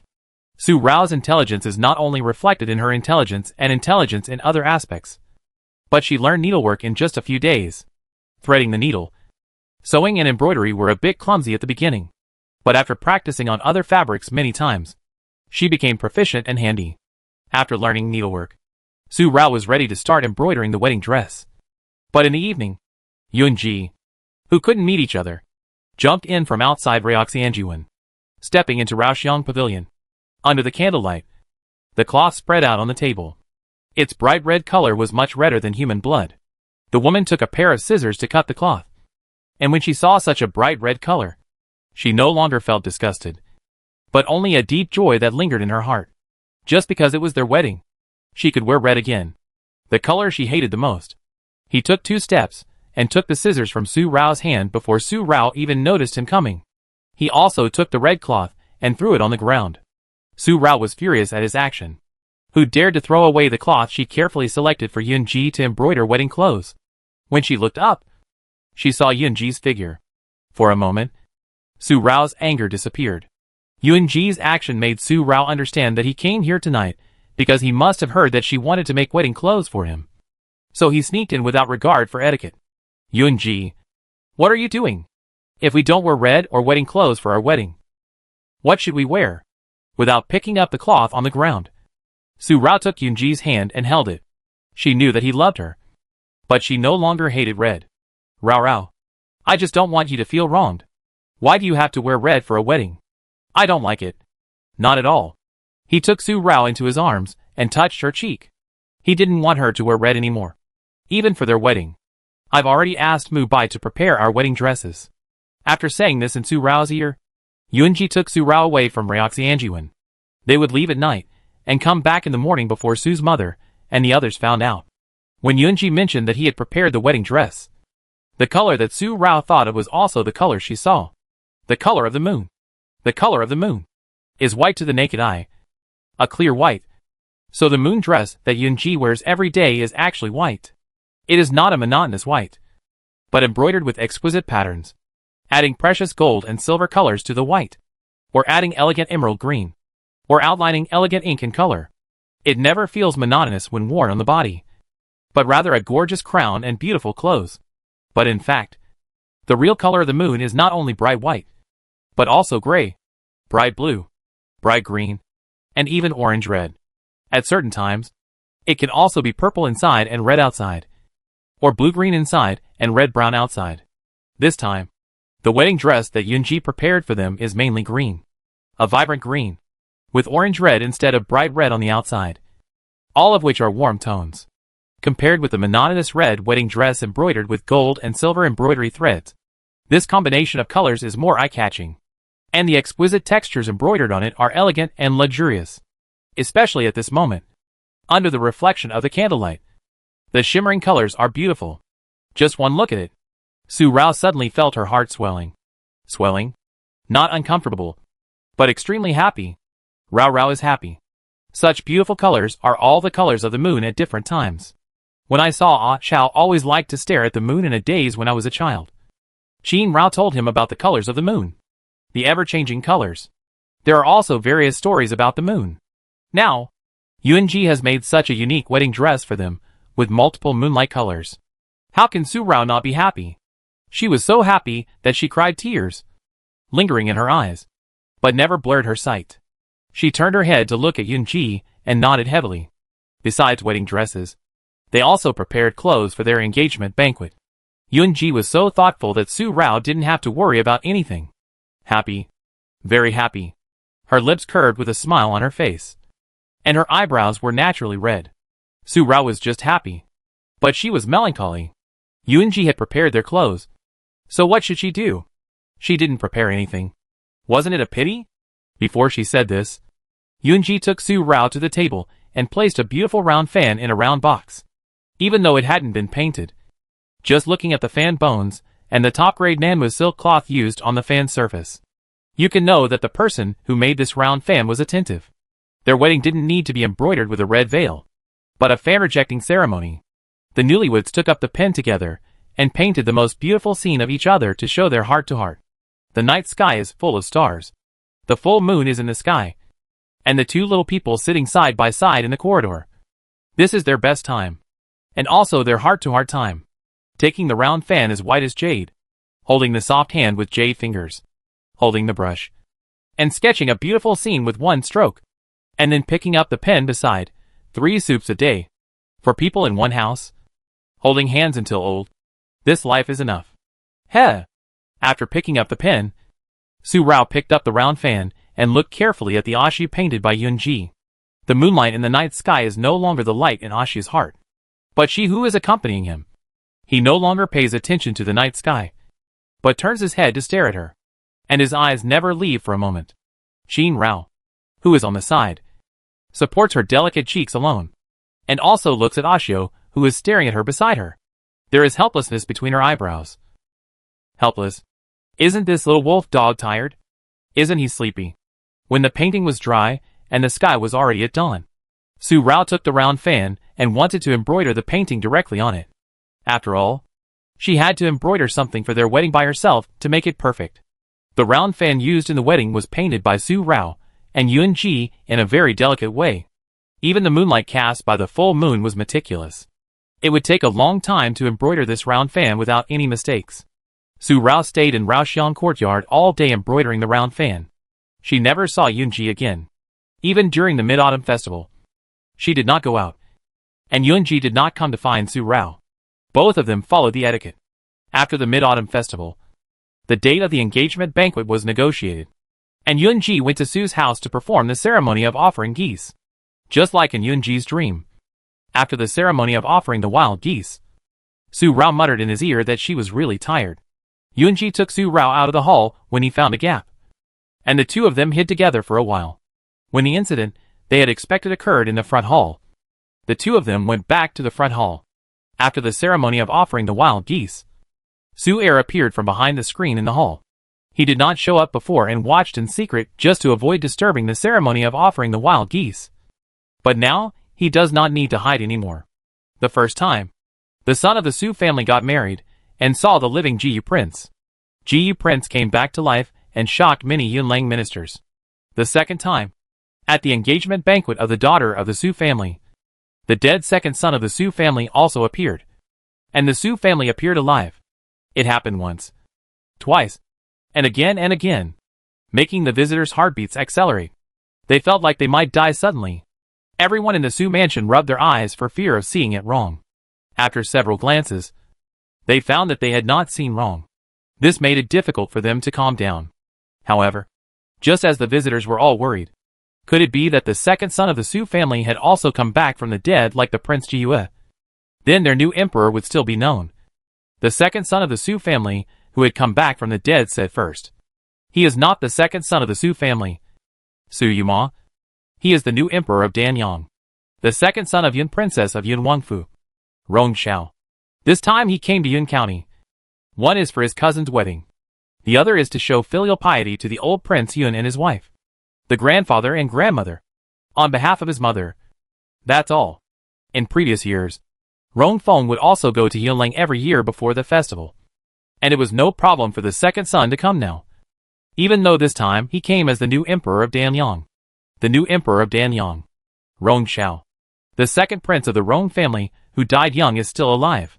This matter has long been spread throughout the 3 countries and regions, and has also spread to the Yunlang court. Moreover, the chaos in Danyang has long been known to the Yunlang court. However, the second son of the Yun County Lord looks the same as the second son of the Su family who died unjustly. This is definitely not an ordinary thing. Could it be that the Su family not only protected a princess of the previous dynasty, but also protected a prince of Danyang, and finally sent him back to Danyang? Although the Su family has already redressed the injustice, whether Su Rao's identity as a princess of the previous dynasty is true or false, those who believe it will believe it. And those who don't believe it will only believe what they think in their hearts, even if the evidence is placed in front of them. This time Su heir appeared like this. No matter how they think, they will associate it with Su Rao's previous princess. Just as this thought came to mind, a loud shout came from outside the mansion. The emperor has arrived. Why don't you welcome him quickly? The visitors' thoughts disappeared in an instant, and they all followed General Su and Prince Yun to the outside of the Su mansion to welcome the emperor. It was not the engagement banquet of Prince Jiyue, but the wedding banquet. The emperor came all the way from Langjing, and accompanied by important officials of the court above the 3rd rank. Such a scene made the visitors tremble with fear. General Su resigned and returned to Yun County, and his sons also resigned and no longer worked in the court. But is this the decline of the Su family? Or is it even worse than before? Everyone's mind was changing, and they no longer cared about the impact of the life and death of the second son of the Su family. Or, to be more precise, they dared not have any impact, and dared not have any speculation in their hearts. Prince Jiyue is engaged to the daughter of the Su family. On the day of the engagement, not only did the new emperor of Danyang, who looked like the second son of the Su family, show up, but the emperor also brought important officials of the 3rd rank and above to congratulate him personally, and brought countless silks and treasures to the Su family, as well as the betrothal gifts prepared by the royal family. Not to mention that the betrothal gifts covered the entire main street of Yun County. Just the 2-arm-long gift list showed how deep the new emperor's brotherly love for Prince Jiyue was. Or, there was still a continued reliance on the Su family, and perhaps the second son of the Su family was the emperor of Danyang. Whether there was any secret in this, it was related to the court situation in life, and no one dared to speculate boldly. I could only sigh timidly in my heart. Just an engagement banquet made such a big fuss. So the grand occasion of their wedding day would be unimaginable. The engagement was held on one day, and the guests were shocked for half a day. After the engagement banquet, they left the Su family, but it took a long time to calm down. When they returned to the family, they told the elders, brothers and sisters of the family, and they all swallowed their saliva. Why did the sons and daughters of the Su family always have such a shocking thing when they got married? If it happened a few more times, how could they bear it? The new emperor brought important officials of the court above the 3rd rank to Yun County, and did not leave until after the wedding of Prince Jiyu. During this period, the new emperor will live in the residence of King Xiaoyao, which was the residence of King Yun when he was in Yunlang. The important officials who came with him, those who had old houses should live in the old houses, and those who did not have old houses would live with the new emperor in the Prince Xiaoyao mansion. This time, the new emperor came to Yun County, leaving the important officials of the 3rd rank above in Langjing, including Duke Xiao, Marquis Mu and Master Cheng. In addition, all other important officials came with the new emperor. Arrived at night. After all the guests left, the accompanying court officials also dispersed. Last year, the Su family's son got married, and the new emperor had not arrived, so it was inconvenient for the officials to stay at home for long. This year, it was a rare opportunity for them to return with the new emperor, so they had to reunite with the family. The court officials whose families were not in Yun County, but in other counties, and even in Langjing also returned to the Xiaoyao Palace under the leadership of King Xiaoyao and settled down. Starting tomorrow, they still have business to do. During this time in Yun County, the ministers of various departments were all in charge of court affairs, which was specially arranged by Yun Mujing, far away from the counties and prefectures of Langjing. The court was not well informed, and the sufferings of the people could not reach the ears of the emperor. Whether there were corrupt officials in the counties and prefectures, whether there were unscrupulous merchants and bullies who were bullying the people, all the important officials above the third rank who accompanied him should experience the lofty ambitions of their youth again. And don't forget their original intentions after being in a high position for several years. Everyone who could enter the court has had great ambitions in the past. And when they enter the court, they will show their style. Those who are in high positions in the temple should worry about their people. As important officials in the court, they should benefit the people with a court salary, instead of just staring at his harem all day long. This time, he will go on a secret tour. After the wedding of Prince Jiue, when he arrives at the court, the memorials he wants to see are the demands of the people, the malpractices they see in various states and counties, and the dirt in the dark that cannot be delivered to him. Originally, Yun Mujing came with such a big fuss, and Yun Ji was a little annoyed. He was annoyed that Yun Mujing had been the emperor for 2 years, but was still so nonsense. When he heard what Yun Mujing said, he felt relieved. Ah Jing can finally stand on his own, and be the real emperor of Yunlang. Brother, I said that if I have the ability to sit on the dragon throne, I have the ability to keep my own throne. Brother, you don't have to worry about me anymore. Just live your life well. I will support the whole world for you. And no one can restrain my brother anymore. After leaving these words, Yun Mujing strode away, and went out of Su Rao's Raoxiang pavilion. Seeing Su Rao outside the pavilion without disturbing the two brothers' chat, Yun Mujing just stopped for a while, and then left a sentence, Su Rao, take good care of my brother. Leaving Raoxiang courtyard without any more words. You don't need to say more. Yun Ji and I will take care of each other. You should take care of yourself first. Su Rao glanced at Yun Mujing, and saw that Yun Mujing's figure was completely gone. Then she frowned. Today, Yun Mujing came, and was outside, and inside the gate of the Su mansion was Su Air. The two looked at each other. At that moment, Yun Mujing was obviously panicked. But Su Rao saw it very clearly. Yun Mujing didn't know that Su Air had returned home this time. Before he left for Langjing, he got a few words from Su San and Yun Luoling. But they didn't say that Su Air would come at this time. So Yun Mujing ran into Su Air without any defense. Although Yun Mujing quickly recovered herself to normal, and didn't let other people notice the slightest abnormality, she couldn't hide it from Su Rao and Yun Ji, who knew about the entanglement between her and Su Air. Second brother might be standing in a corner now. Yun Mujing, you should take care of yourself. After another murmur, Su Rao's frown didn't relax. Yun Ji came out and saw that she was frowning again, with a helpless expression, and stretched out his hand to smooth her eyebrows. Rao, you are tired after a day. Take a rest early. Since Umo and a Jing have seen it, let them deal with it themselves. You? Don't worry about it anymore. Pulled Su Rao into Raoxiang Pavilion to rest. Yun Ji, aren't you worried about them fighting? Su Air and Yun Mujing have always used force to solve problems. Now they are two emperors. If they fight again as they did in the past, Yun Lang and Dan Liang, who had just calmed down, will be in turmoil again tomorrow morning. Besides, Su Rao actually heard the conversation between Yun Ji and Su Air the night before they came back. In fact, her second brother always gave in to Yun Mujing. If he didn't give in, Yun Mujing would not get any good at all. But Yun Mujing's temper is not easy to give in. If they really fight, Su Rao is really worried, because she feels that her second brother has obviously changed, and has become very deep, as if he is about to give birth to another dark side. If people are hurt too much, they will really go crazy. Rao, Yuma is very sober. He is different from Yunji. No matter what, he will not become that kind of Yunji. Su Rao is worried about Su Air. She can't sleep even if she goes to rest now. Yunji sees this and understands Su Rao's worry. He says firmly that he understands Yuma, but he still pulls Su Rao out of Raoxiang courtyard. Let's go and see. Su Rao looked at Yunji for a while, and then her eyebrows were completely relaxed. She went to see if the second brother was not standing in a corner. It would be fine if he was standing there as she guessed. If they really took action, they could control the situation in time. Yun Mujing left Raoxiang courtyard and walked all the way to the main hall. Su Air was not standing in a corner. He was accompanying General Su in the main hall. When Yun Mujing came here, he just looked at him, and didn't have a disagreement as before. Yun Mujing said goodbye and left the Su mansion. He was not the new emperor, but just a junior. General Su did not see him off. He wanted to ask Su De and Su San, who came back with Yun Mujing, to see him off.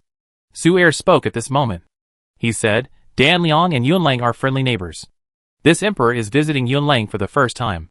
Since the new emperor of Yun Lang has come to Yun County, he should not show his courtesy as a host to see the two countries in harmony. Is it too arrogant to say goodbye and leave like this? This was obviously a nitpicking. He was the second son of the Su family, and he asked Yun Mujing to show his courtesy as a host. And he also regarded it as a sign of good relations between the two countries. Su Er was not just looking for trouble. However, when Su Rao and Yun Ji, who had just come over and had not yet entered the hall, heard this, Su Rao's worries disappeared in an instant. Although his second brother had changed, he did not show the dark side. Su Rao had been calm since she hadn't seen Su Er standing in a corner to block Yun Mujing alone. Now, she felt even calmer when she heard Su Er's words. Su Er's obvious fault-finding seemed to have healed a wound that Yun Mujing had caused Su Er by dressing up as a woman. Now Su Er's feelings for Yun Mujing were because Yun Mujing used and played with him. Yun Mujing's being a girl could be forgiven. After all, it was Yun Yu who did it. Not her, but Yun Yu. However, Yun Mujing's use and playing with Su Yuma was unforgivable, since she hadn't wanted to give them a happy ending from the beginning. She shouldn't have repeatedly provoked her second brother, and wanted to trap him with love for her own use. Su Rao breathed a sigh of relief. And she and Yun Ji did not enter the hall. But General Su, Uncle Su San, and Aunt Su San frowned. Especially Aunt Su San, who was about to reach out to hold Su Er. Su Er seemed to have expected it. He slightly turned his arm to avoid his mother holding him, and strode directly to Yun Mujing. One step away. Approaching so close. Could it be that in the eyes of Emperor Yun Lang, this Emperor Dan Liang is not worthy of Emperor Yun Lang's hospitality as a host? She pressed forward step by step, with a pair of dull eyes, and the dark ink inside, which made Yun Mujing unwilling to look at her again. But at this moment, she did not dodge at all, but clenched her hands in her wide sleeves into fists. Dan Liang and I, Yun Lang, are indeed good neighbors. When the Emperor of Dan Liang comes to my Yun Lang, I should do my best to be a good host. But tonight is late. How about I set up a banquet in the Xiaoyao Palace tomorrow? Yun Mujing did not show weakness, since Su Er was pressing her step by step and wanted to settle accounts with her. Then just come on. She responded with such words and such moves. But she still couldn't control herself, and let her eyes sweep across Su Er's throat. She found fault so neatly. It seems that she has already made a good plan. Okay. Then I'll wait. The kings of the two countries agreed that tomorrow, Su Er would leave first and return to his courtyard. There would be no trouble tonight, and there would be no turmoil tomorrow morning. Yun Mujing also left one step later, and said goodbye to General Su, without letting Su De and Su San see her off. Su Rao and Yun Ji, who were standing in the dark, did not let General Su and others in the hall know that she and Yun Ji had been here. Turned back to Raoxiang courtyard. As for the banquet that Yun Mujing will host tomorrow, it is not their turn to fight tomorrow. After the engagement banquet, they still have to discuss the wedding date of Su Rao and Yun Ji, and ask Master Hui Shan to predict the auspicious date. There are still many things to do, although the two of them will inevitably face off sooner or later. They have to wait until the shock of seeing each other subsides completely. They are not children anymore, and they should act rationally instead of hurting each other irrationally. Su Rao and Yun Ji went back, and Yun Mujing also left the Su mansion. Uncle Su and Aunt Su were about to look for Su Er, but were stopped by General Su. Other people in the Su family didn't know about the things between Su Er and Yun Mujing, and they thought that Su Er was still upset because Yun Mujing dressed up as a woman. But General Su knew it long ago. Earlier, General Su reminded Su Er to wake up. There are some things you can do, and some things you can't do. Later, General Su went to Langjing to quell the rebellion of the abandoned prince. Su Rao told Yun Mujing that Su Er became the emperor of Dan Liang, and Yun Mujing looked for General Su again in private. Yun Mujing confessed everything else between her and Su Yuma to General Su. She disguised herself as a woman to seduce Su Yuma, and also placed Mu Mingjin beside Su Wu, just to make Su Yuma work for her. Now that Su Yuma is the emperor of Dan Liang, he has abandoned his surname and does not recognize his relatives. It is her responsibility. She also confessed to General Su about the love between her and Su Yuma. They have feelings for each other, and he also has feelings for Su Yuma, but they cannot be together. The only thing Yun Mujing did not confess was her identity as a girl. This is her biggest secret. No matter how much he trusts General Su, she will never tell him. And whether she confesses or not will not change the ending of her and Su Yumo's life. She is a girl, but she will be a man all her life. There is no possibility between her and Su Yumo. Even if she and Su Yumo are together, it will only be a relationship between men in the eyes of others. As the ruler of a country, she would never do such a dissolute thing. Su Yumo was a brave general. So it was even more impossible for him to be confined to her harem and be criticized by the world for his whole life. Even if Su Yumo was willing, she would not do it. Now that Su Yumo was the emperor of Danyang, he must hate her. If Su Yumo came to Yunlang one day, Yun Mujing hoped that General Su could come forward. Not for her, the emperor of Yunlang, nor for Yunlang, but just for the general's own grandson. Yun Mujing did not think it was worth it for Su Yumo to abandon his family and take the entire Danyang kingdom to vent his hatred on her. Shower is a son of the Su family that I personally trained. He should have his own thoughts on how to act. Let him calm down.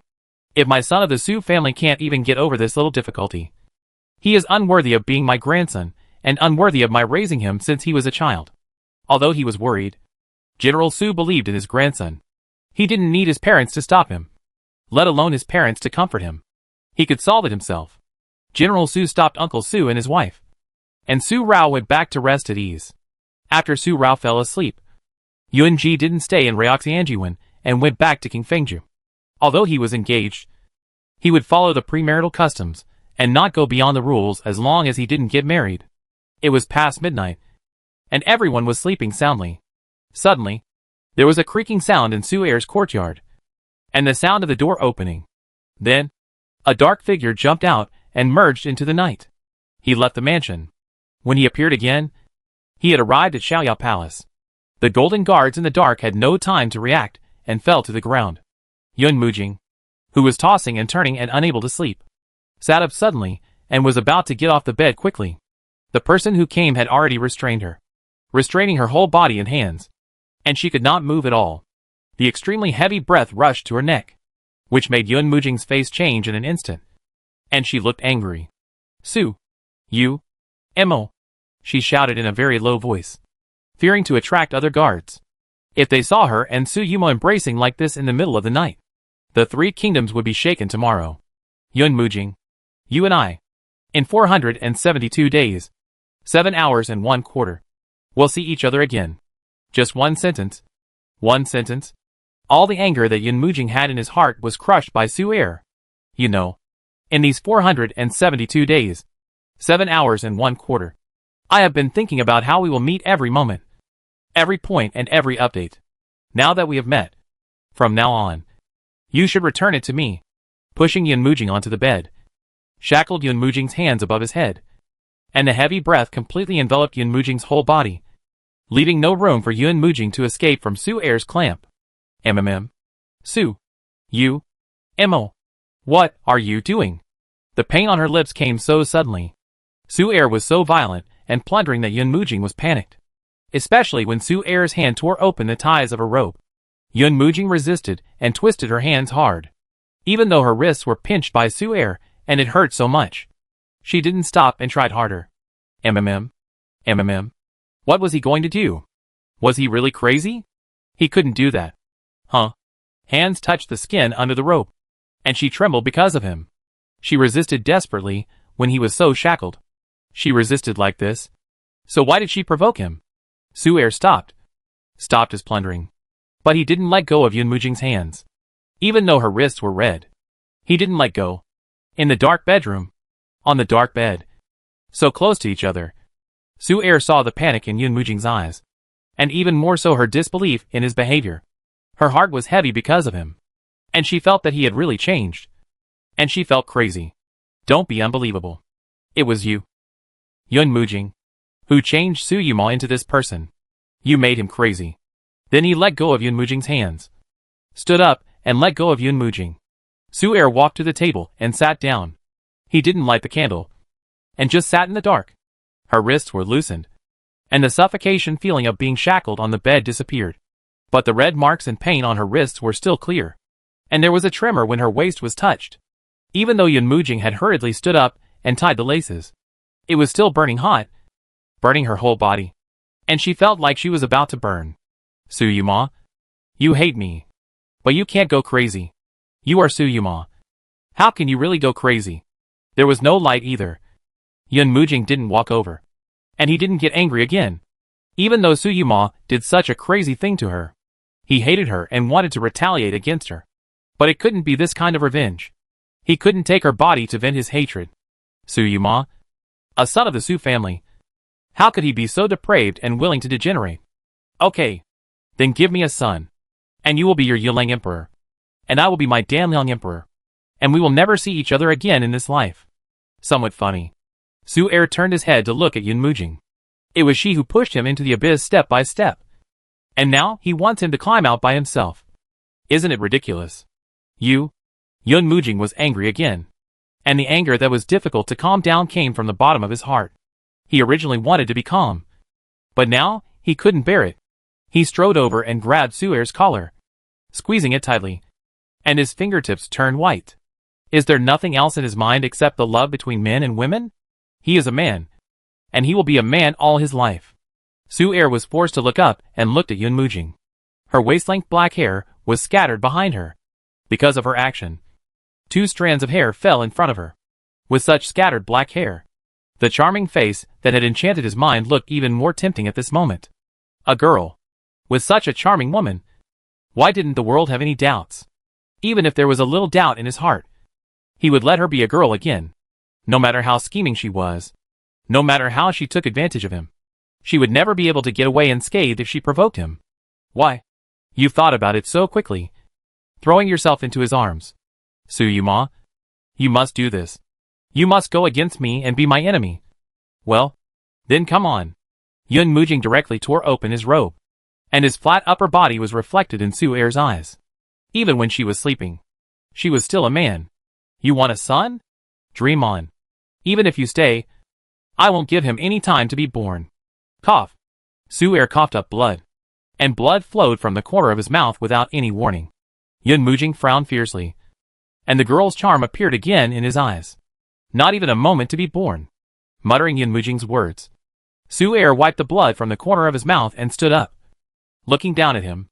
In the dim night. In the middle of the night.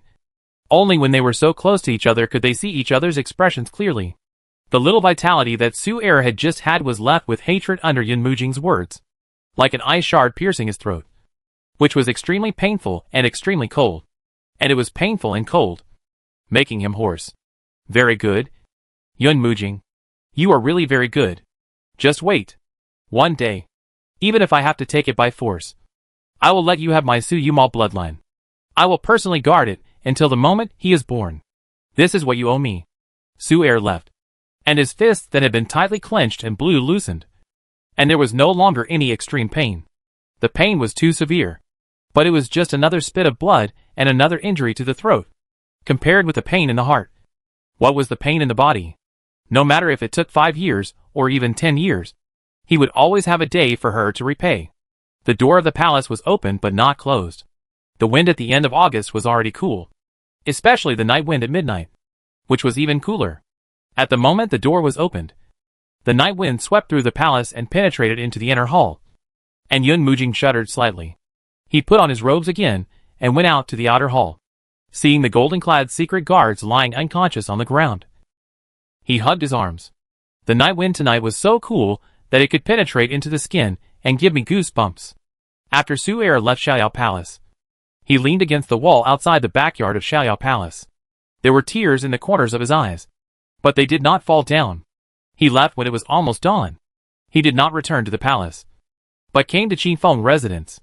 Standing in the pavilion in the bamboo forest in the middle of Qifeng residence, the wine entered his stomach and passed through his throat, which made him difficult to swallow.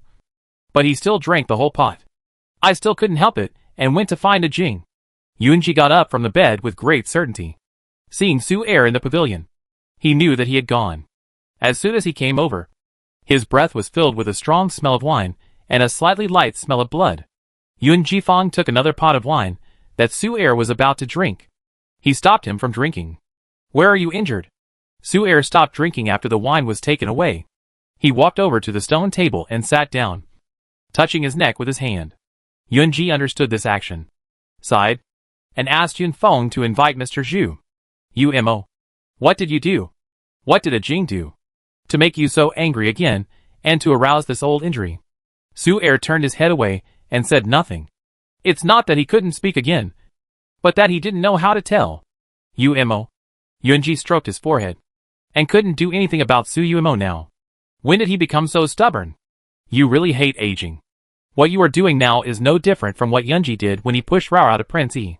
You are hurting yourself and others. Yunji and Su Mo buried him alive, so that you and Rao can have this warm and beautiful life now. But what about you? Even if Yunji buried you alive, aging is not Rao. She will not die in despair.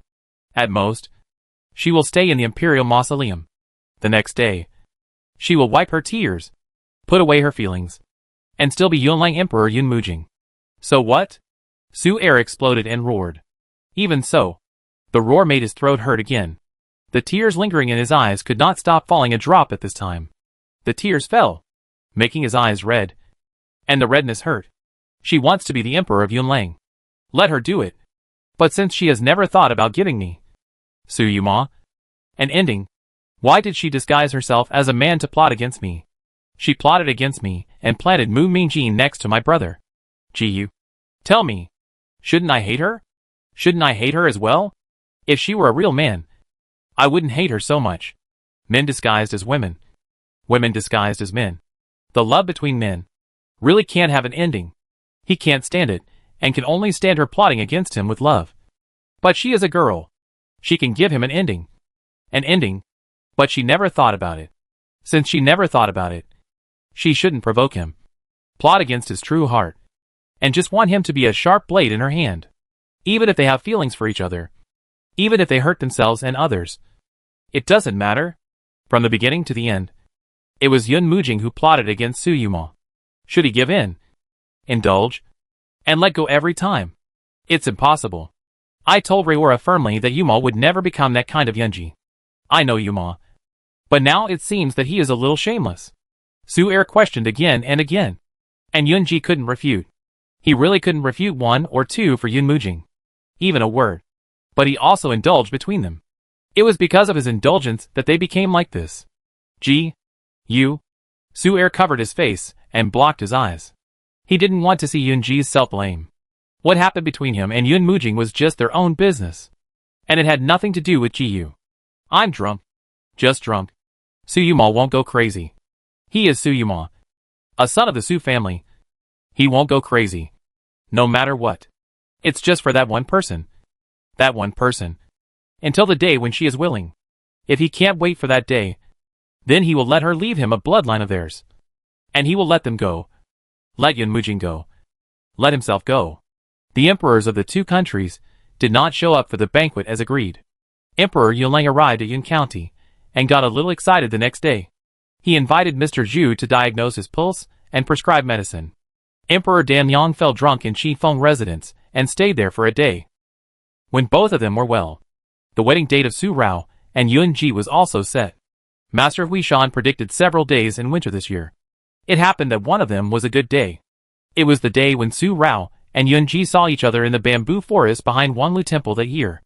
Originally, Yun Ji thought in his heart that no matter which day Master Huishan predicted, he would choose that day. But he didn't expect that God would favor them so much. That day was the first time that Ah Shao and Qin Rao met each other in the 10 years since they became Yun Ji and Su Rao. It was of great significance. Master Huishan predicted that day, so there was no need to discuss it with grandparents and Grandpa Su. Today, the wedding date is set, and wedding invitations are also sent. One wedding invitation is sent to all the Xians, to the hands of all the Xians, sincerely inviting brother Qi Shao to attend their wedding. Su Rao and Yun Ji sent their wedding invitations to Xian Yi Qi Shao. There are still 2 months before their wedding date, so Xian Yi Qi Shao has enough time to come, and will not be late. The wedding date is also in the winter month, which is not much different from the wedding date of Su De and Su San last year. 2 months, 60 days, a day and a night. It is very long.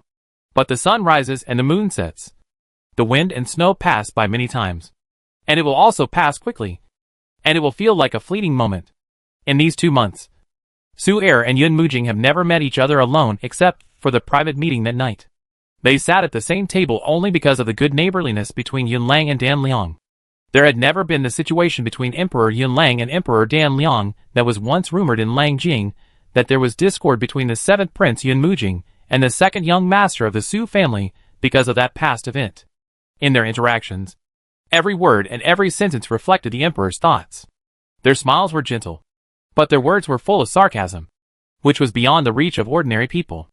In addition, there are 2 more things. Su Si and Ying are back. At the beginning of October, Ying sent the news that Huan Yang and Mu Lian can walk daily. Yunling has also woken up and his injuries have healed.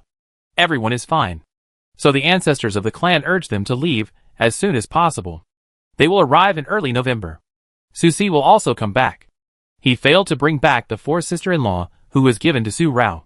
He stayed in Guai Mountain for nearly a year and still hasn't won Ning Wanyu. Although Su Si is the grandson of the head of the family's aunt, he is also half a member of the Ning family. But the ancestors and elders of the clan will not let Su Si succeed easily because of this. To become the son-in-law of their Ning family, you must first know how to be a doctor. To become the husband of the next head of the Ning family, you must not only know how to be a doctor, but also know poisons. And these 2 must be superb. Even if you are not as good as Ning Wanyu, you must be better than other young people of the right age in the family.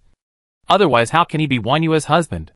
So, in the past year, Su Si went into the pharmacy, learned medicine from an elder, and learned poison from Ning Wanyu.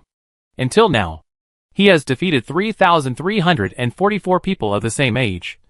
But it is not easy to defeat all the people of the same age and be the best. Not long ago, the ancestor inadvertently heard from Su Si that Su Rao, who had lost the acupuncture technique in their family, was extremely skilled. The ancestor immediately gave Su Si a shortcut, bringing Su Rao back to the family. If he brought Su Rao back, he could consider relaxing the requirements for him and become Wanyu's husband. Su Si also came back with Ying and the others. It seems that the 4th brother has met a strong enemy. The ancestor is not an ordinary person. Otherwise the 4th brother would not ask me for help. When Ying sent a letter, Su Si also attached a letter when he saw it. The letter mentioned Su Si's predicament.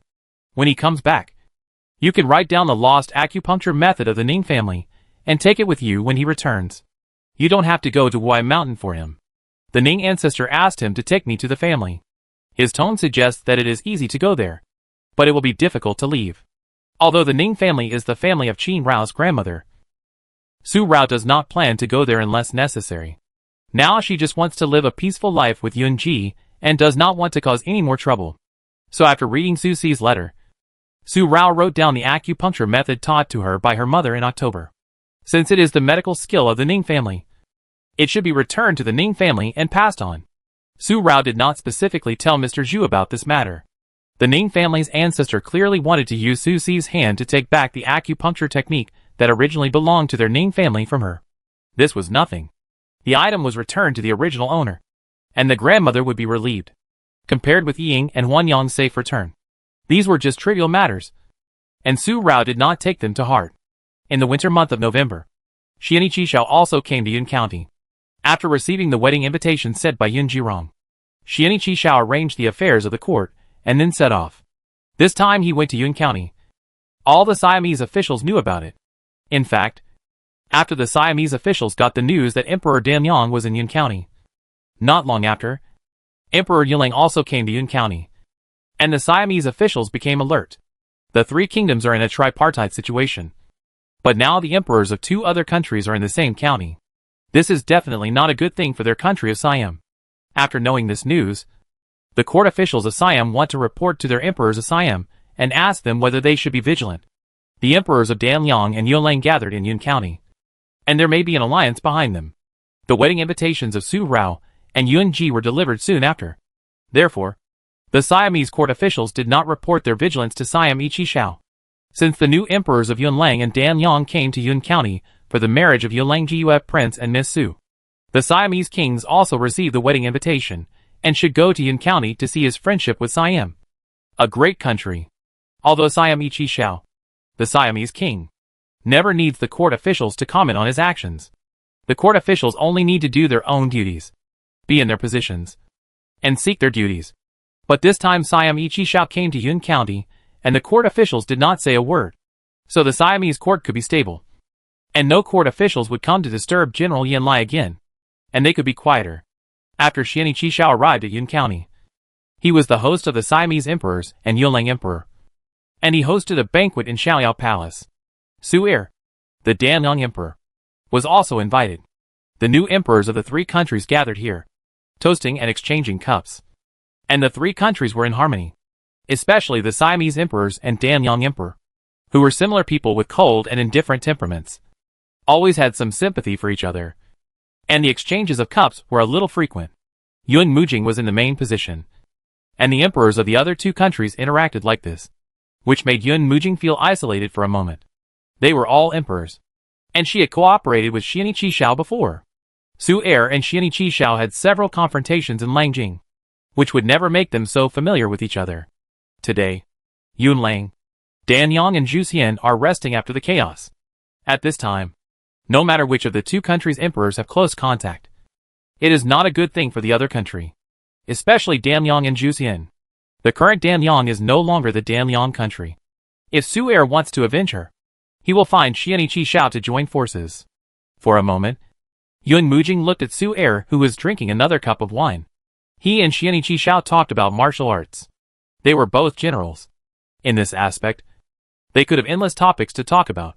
When it comes to military management, the two of them feel that they should have talked too late. In his heart, he suddenly felt a shudder, especially thinking of the words Su Er left when he left that night. One day, unconsciously, the wine cup in his hand was squeezed by Yun Mujing, causing ripples in the wine in the cup. In winter, the wind and snow always drift for several days, and then it is sunny for several days, unlike the 12th month, when the wedding day of Su Rao and Yun Ji came. Just as Master Huishan predicted last year, Master Huishan's divination combined with the art of astronomy predicted that this year's auspicious day would also be an excellent sunny day. The wind and snow melted, and the winter sun shone on the earth, laying out the radiant scenery. In the entire Yun County, the festive decorations were not the traditional red, but the moonlight color that belonged to Prince Ji, including the 8-man sedan chair for the wedding. The overall color was mainly moonlight white, with orange red and bright green gauze superimposed around, showing the gorgeousness and nobility in the looming, which was more in line with Prince Jiu's elegance than the common red sedan chair. King Fengju and Ryoxianjiwen were also decorated in this way. The combination of bright green and orange red is unique and eye-catching, especially when these two colors are worn on the body. They are noble and gorgeous, which makes people feel amazed. At the end of the Yin hour, Su Rao, who was sleeping, was awakened by her mother, Su's second aunt and Su's third aunt, and washed. The happy mother-in-law with many children and grandchildren dressed the bride, although Su Rao's face would be more stunning and dazzling if she put on makeup herself. Today is her and Yun Ji's wedding, so Su Rao still followed the customs to dress up. The face is twisted, meaning a new look and a happy marriage. The hair is combed, meaning white hair and eyebrows. And children and grandchildren are everywhere. After all the dressing and changing clothes, it was the end of the Chen hour. There is still time until the groom comes to pick up the bride in the middle of the C hour, so Su Rao can eat some light food to fill her stomach before the groom comes to the door. She must leave a quarter of an hour to touch up her makeup. After touching up her makeup, she can't eat anything else to avoid ruining her makeup again, because the eldest sister-in-law and the third sister-in-law Yun Luoling had told her early. Su Rao had realized on the day of the engagement banquet that she had to fill her stomach at this time. Otherwise she would be hungry until the evening. So when she could eat, Su Rao ate her fill. Just after wiping her mouth and reapplying lipstick, she heard a loud noise. Bang bang bang. The sound of firecrackers came from the main street. Ding ding ding. The drums and music sounded, resounding throughout the entire Yun County and the sky. Hurry, hurry. The wedding procession is here. Brothers, cheer up. Don't let the groom enter the house easily, and guard the door for me one by one. The laughter and chatter continued. Su Wu and Yun Mu were the most excited. From afar, you can see the endless procession of wedding processions, with avoidance signs, gongs, lanterns, flags, trumpeters, etc. lined up in 2 rows. Golden gourds, moon axes, stirrups facing the sky in pairs, and maids on both sides of the entourage scattering wedding money, making the whole street lively. Tap tap tap. The groom is here. Yunji, riding high on a white horse, is riding in the front, come to welcome the bride. 3 emperors accompany him on the left and right. Cousin Danliang Emperor, Cousin Yulang Emperor, and specially invited good friend Juxian Emperor. All stand straight. 3 men with their own merits and elegance stand side by side. At this moment, their eyebrows are wide open. Even Xian Ichi Xiao was happy. The groom, who was 1 step away from him, was wearing a wedding dress with bright green, orange and red. Compared with his wedding with Su Rao, which was all red, he realized that Su Rao didn't like red, the red color of blood. Although there are people who come later than others, it is not uncommon for the latecomers to be better than the early ones. So if they can't get the girl's favor, it's not unfair for them to lose. Prince Jiyue. Prince Jiyue is truly a man of unparalleled elegance. I am so lucky to see Prince Jiyue's wedding in my lifetime. I have probably been bragging about it to my friends for quite some time. Yes. Yes. We are really amazed today. The streets on both sides were full of people. After receiving the wedding money, they still exclaimed in amazement.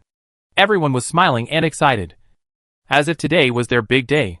They followed the wedding procession from Jiyue Qifeng all the way to the gate of the Su mansion. Only then did they stop the noise of the bustle, and watch the bustle in front of the mansion with great interest. The groom came to the door, and the woman's family blocked the door. Brother-in-law, please wait a little longer. Don't rush in. The brothers of the Su family blocked the door. If they wanted to welcome the bride out and take their little sister away, they had to write a poem to fan them, so that they would be willing to marry their little sister off. Prince Jiyue is so talented that he can easily write a poem to refute the fan. It is not difficult at all. The brothers of the Liu family started to make a noise. How can a poem to refute the fan be difficult? However, it is not difficult for Prince Jiyue to write any number of poems to refute the fan. The Su family is a family of military generals, and they should enjoy martial arts. But it is not easy to use martial arts on a big day. It is better to drink wine. How many words does Prince Jiyue use in a poem to refute the fan? Let's drink as many cups of wine. What do you think? Brothers? Ha ha ha. Good. Everyone agreed, waiting to confuse Prince Jiyue. After all, Prince Jiyue never drinks. Unexpectedly, Prince Jiyue did not need to drink wine, and his cousin Danliang Huang came to clear the way for his cousin. Obviously, Su Er is the cousin of the bride, but now he is helping the groom, and no one can find fault with him, since the cousin is taking the place of the cousin. The wine cups must be replaced with bowls. A poem with a fan has 28 characters, so 28 bowls of wine must be drunk. 28 bowls of wine. Even if Su Er has a good alcohol tolerance, it is still difficult for him to drink alone. It would be bad if he missed the auspicious time to welcome the bride to the sedan chair. But it doesn't matter. The groom still has his cousin Yunlang Wang. However, the 2 of them each got half, and 14th was unlucky. So the Siamese emperors invited by Yunji also joined. 28 bowls of wine. The emperor of the 3 kingdoms opened the way for the groom Jiyu Shitsi, and each drank 9 bowls, which just meant forever. And Yunji drank the last bowl. For a lifetime. Forever. Wedding pranks. Wedding pranks. The purpose is to celebrate, and they can't block the door, and they won't play rogue again. After drinking 28 bowls of wine, Su De and the Liu family's sons all made way to let Yunji enter the mansion. Thank you, brothers, for your generosity. A colorful carpet was laid from the gate to Raoxiang courtyard, and Yunji also arrived at Raoxiang courtyard surrounded by his sons and daughters. Entering the courtyard, he walked to Raoxiang pavilion, but was blocked again. Welcome the bride, pick up the bride, and then enter the pavilion with the wedding money. There were also guards outside Raoxiang pavilion. After Grandma Chuanfu sang the wedding song, if she wanted to pick up the bride, she had to show her sincerity and pay the wedding money. Yi Su and Xiao Shi, who were guarding the pavilion, directly handed over the wedding plates they were holding. Sir, pick up my young lady and give her the wedding money. Yi Su did not say how much wedding money she wanted, just said, give it as you like, and give more or less according to your heart. It's not that simple. Yunji was still not needed. Yun Mujing waved his hand directly, and the golden-clad secret guards following behind also brought 2 plates. Not wooden plates, but golden plates, with gold ingots neatly placed inside the golden plates. Is your intention enough? No. There are plenty behind. I'm just afraid that the wedding plates of the two girls are too small. Placing the golden plate on the wedding plate, Yun Mujing pointed directly behind them. The servants who were welcoming the bride were so long that they could not see the end of them. They were holding golden plates covered with moon-colored silk in their hands. They could give them as much money as they wanted today. They couldn't guard the door of the pavilion. It seems that the son-in-law is very thoughtful. The door of the pavilion can't be guarded. Yun Mujing seen. Isu and Xiaoxi looked at each other, and the smiles between their eyebrows became more and more continuous. They made way for the left and right, and the Chuanfu mother-in-law opened the door of the pavilion. Welcome the bride. Meet the bride. The groom enters the daughter's pavilion. Steps up the stairs one step at a time. 9 steps. 9 steps to the end. The two will meet for a long time. The groom is going up to the attic. Singing again. Singing loudly. Yunji stepped into the Raoxiang pavilion. Stepped onto the attic steps with big steps. And walked to the attic in 9 steps. Which means long and long. After going up to the attic, there was no more obstruction.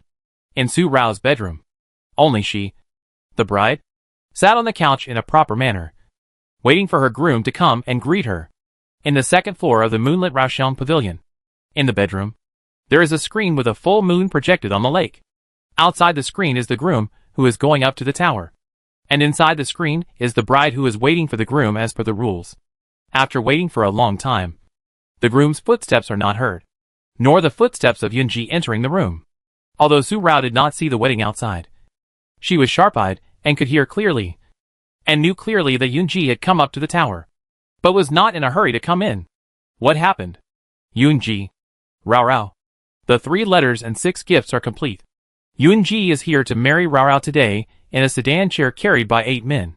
Just when Su Rao was impatiently trying to take the round fan to cover her face and see why Yunji didn't come in, Yunji walked in with the round fan still in her ears, blocking Su Rao's sight and preventing her from seeing Yunji's expression at the moment. Yunji also couldn't see Su Rao's expression at the moment, but he knew that the girl was shy just by the round fan touching her forehead. It's rare for a girl to be so shy. Although Yunji couldn't see Su Rao's expression at the moment, he knew how charming Su Rao was at the moment. Her bright peach eyes must be curved into a crescent moon, with a charming look inside, and a charming blush was drawn between the corners of her eyes. As long as he thought about it, Yunji's heart became even hotter. So hot that his phoenix eyes stared straight at Su Rao, and he couldn't hide his joy, which was hard to control. Is he finally going to marry his Rao Rao? Is it true? It was still difficult to calm down, and he was a little dazed at the reality of all this at the moment. Only in front of Su Rao did he reveal his overwhelming joy in his heart. Yunji, we are getting married. There is no need for deep affection. Just such a word. The groom, who was already smiling, felt that his beautiful eyebrows and eyes were illuminated by the thousands of feet of light, and the whole person was in the radiant sunshine, which was very warm. The warm sun shone all over his body and merged into his heart. The dark heart was no longer there. The disappeared Han Machin appeared at this moment. Or more precisely, Ah Xiao, wearing a bright green wedding dress full of vitality, an orange-red robe, a jade crown to hold up his thick black hair, and a straight and slender body. Today, he is the groom, and he came to marry his bride? His Rao Rao. Rao Rao. We are married. Yes. Bending over, Yunji picked up Su Rao and left Raoxiang Pavilion. From Raoxiang Pavilion, to the outside of Raoxiang Courtyard, to the main hall. First bid farewell to General Su and the elders such as Su's father and mother, and then got on the sedan chair and welcomed them. The moonlit carpet was still laid out all the way. Yunji carried Su Rao to the outside of the main hall before putting her down. The two walked into the main hall side by side. General Su and elders such as Su's father and mother had already waited in the main hall. At this moment, the newlyweds walked into the hall side by side. Yunji held Su Rao's soft hands and glanced at Su Rao's feet from time to time. The wedding dress was gorgeous and dragged on the ground. Yunji thought that if Su Rao's vision was blocked and she accidentally stepped on the hem of her skirt, he could hold Su Rao in the first time to prevent her from tripping over the wedding dress. General Su looked over, and the watery eyes disappeared in his hurried blinks. He touched his graying beard, thus concealing his reluctance and joy. Grandpa. Inside the hall, Su Rao and Yunji knelt on the ground. As soon as Su Rao called out, the tears that General Su had blinked away suddenly flowed into his eyes again. He hurriedly touched his face with his big hand, and came to Su Rao and Yunji, without waiting for Su Rao to kowtow. He had helped Su Rao up, reluctant to let his precious granddaughter kowtow like this. Grandpa's precious granddaughter is still Grandpa's precious granddaughter after she gets married. We grandpa and grandson don't follow these rules. Grandpa is happy that the precious granddaughter is married. He held Su Rao's hand and patted it several times, and then reluctantly pulled Yunji's hand and handed Su Rao to Yunji.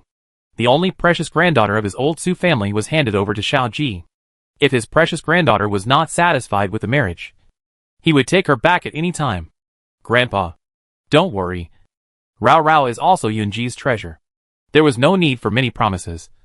Such a word was worth 1,000 words. Okay. General Su was relieved, and patted the hands of his granddaughter and grandson-in-law a few more times. He turned his back, and the tears that had already accumulated in his eyes continued to flow down. Tears flowed down. Su's father and mother also stepped forward. Su's mother had already shed tears. Su's father was better, but his eyes were red.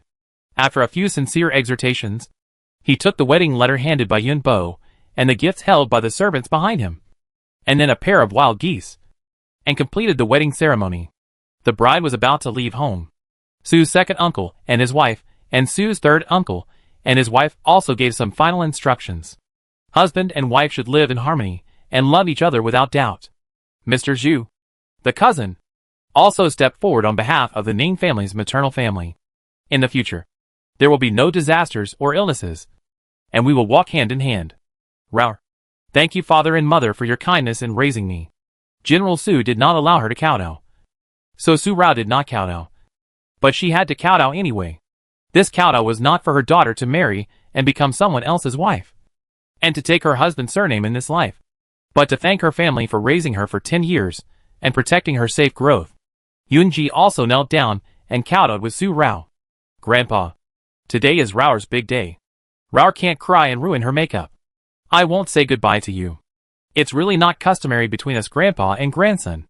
Su Rao didn't let the tears that had been lingering in her eyelids fall down despite her sobbing voice and sobbing words. After bidding farewell to her family, her brother Suda carried her out of the house. Yunji bowed again, bent his waist deeply, bid farewell to his grandfather and his father-in-law and mother-in-law, and then went out. All the way out of the house, he scattered grains and beans, hoping that his daughter would have no worries about food and clothing after getting married and enjoy a happy life. Welcome the bride. Take the bride. My brother will send her to the sedan chair. Step by step. Step by step.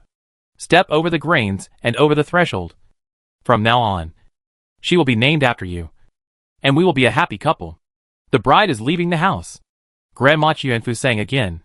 The music of welcoming the bride sounded again, and the firecrackers were even more loud. The bride got on the sedan chair, and the groom got on the horse. With the sound of Grandma Chuanfu lifting the sedan chair, the wedding procession set off. The sedan chair did not turn around, but went straight through the street outside the Su mansion, bypassing the way it came, and took the bride through another street, intending not to go back. The sunshine of the winter month has reached its most brilliant afternoon. The warmth cast by the sunshine dispels the cold wind of the winter month, and also dispels all the sadness of the entire winter from now on, leaving only lingering affection. The wedding procession, with music and drums, passed through the streets, and then scattered wedding money, and arrived at the clear moon and breeze. They did not close the door of the mansion to show the bride a warning first, but opened the main door and side doors to welcome the bride. The bride did not get off the sedan chair outside the mansion, but carried the sedan chair directly into the mansion. Before that, the sedan chair stopped outside the mansion for a moment. Grandma Chuanfu handed the bride's dowry key to the groom, and the groom looked at it to the sky, intending to pray to the sky for many children and good fortune. When the sedan passed the house, the maids waiting outside the house scattered grains and beans, and the grains were scattered on the top of the sedan, scattering and falling to avoid disasters. And after passing the house, there was good fortune. When they arrived at the courtyard, there was still no show of strength for the bride. From then on, she would regard her husband as the sky, and did not shoot 3 arrows at the sedan door. Yunji only knocked on the sedan door 3 times with her knuckles. After knocking on the sedan door, The bride got off the sedan, passed the fire basin, and stepped on the saddle.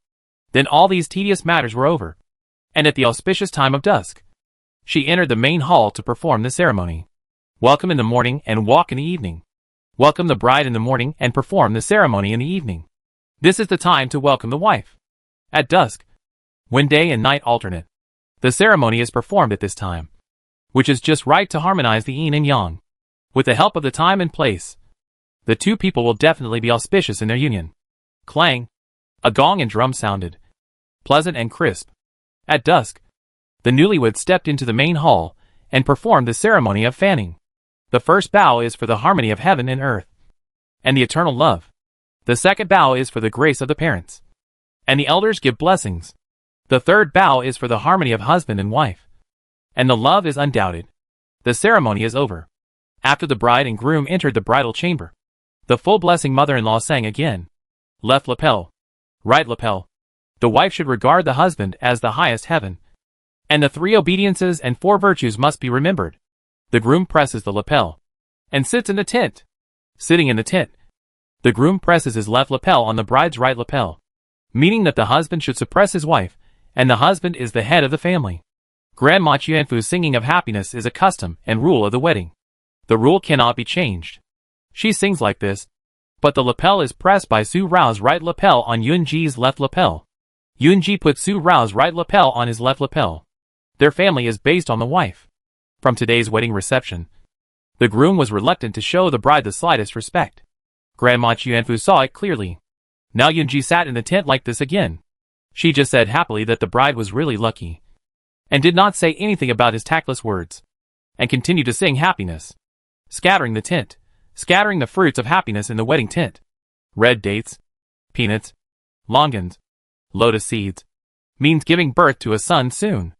After spreading the tent, the bride and groom eat the descendants cakes brought by the bride's family, which means that the couple will have descendants for generations, and then eat the longevity noodles prepared by the groom's family, which means longevity and health. After another round of complicated rituals, the following etiquette such as taking off the fan, closing the gourd, tying the hair, etc. no longer needed the presence of others. The wedding plate was left behind, and Grandma Chuanfu led the maids away. The rest of the etiquette was left for the bride and groom to perform in harmony with each other. Dusk has passed, and the moon slowly jumps out from behind the mountains. The stars accompany them. The red candles with dragons and phoenixes in the bridal chamber flicker with candlelight. The charming heart. Yunji, if you don't take away the round fan, I will put it down myself. This day has become a wedding custom. At this moment, even if Su Rao is in good health, she feels tired. The bride is dignified and elegant, and her waist and back cannot bend.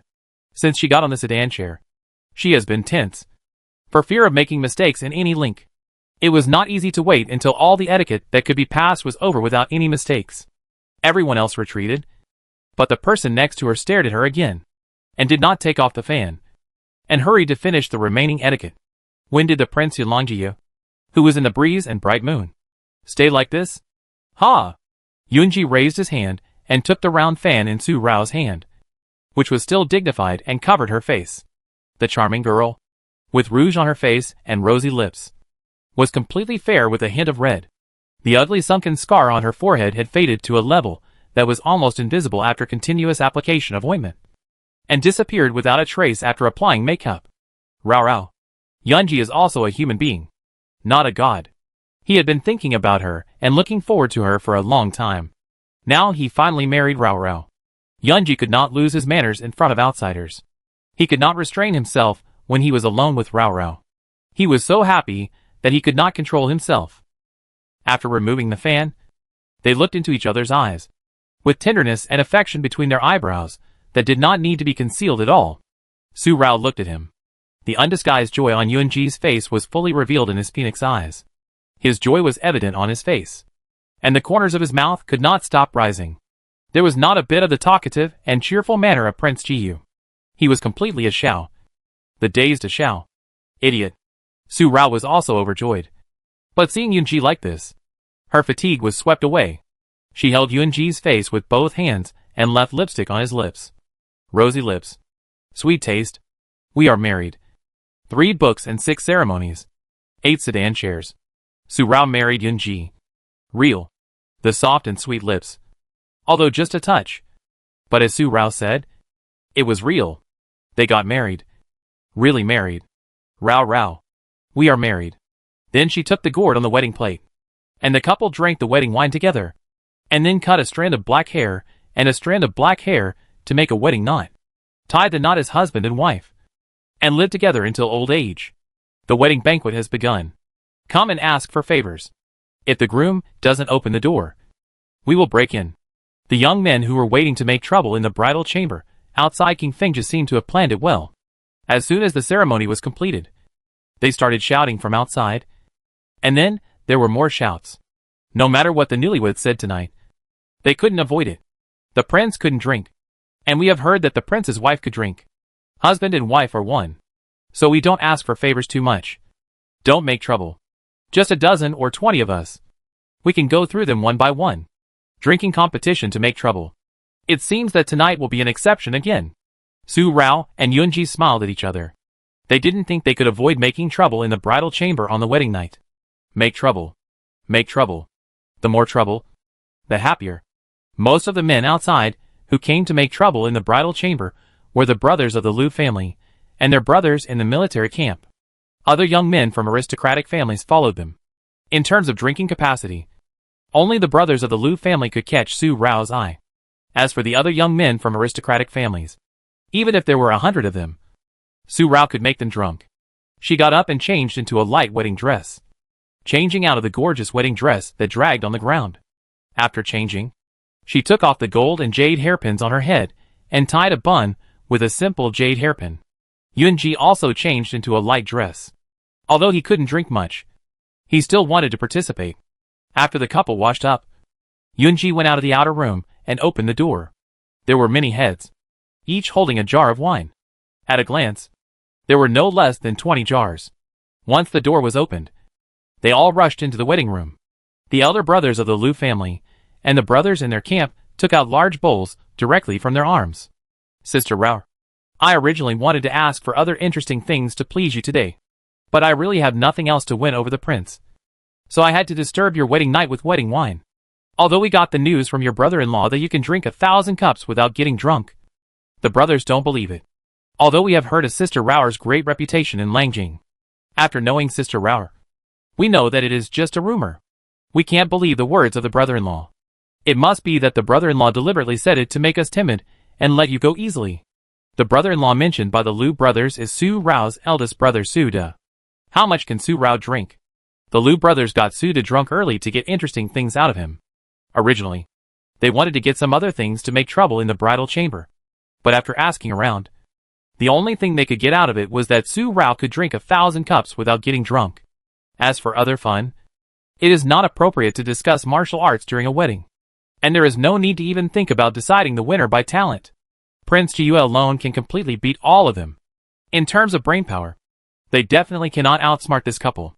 If they cannot compete in brainpower, they can only compete in drinking capacity, which they are still mostly sure of. During this wedding, brothers will not bully the weak. Brothers can use bowls, and Sister Rao can use wine cups. As long as Sister Rao can keep a jar from falling, we will lose, and there will be no follow-up. If Sister Rao falls, brothers will not ask for more. The prince will perform a battle in our military camp to open our eyes to the extraordinary war strategy written by the prince. Since the war strategy written by Prince Jiyue was written, only 3 strategies have been circulated, which has excited the generals and commanders. However, the rest of the strategies are royal secret strategies, and only the royal army can see and understand them.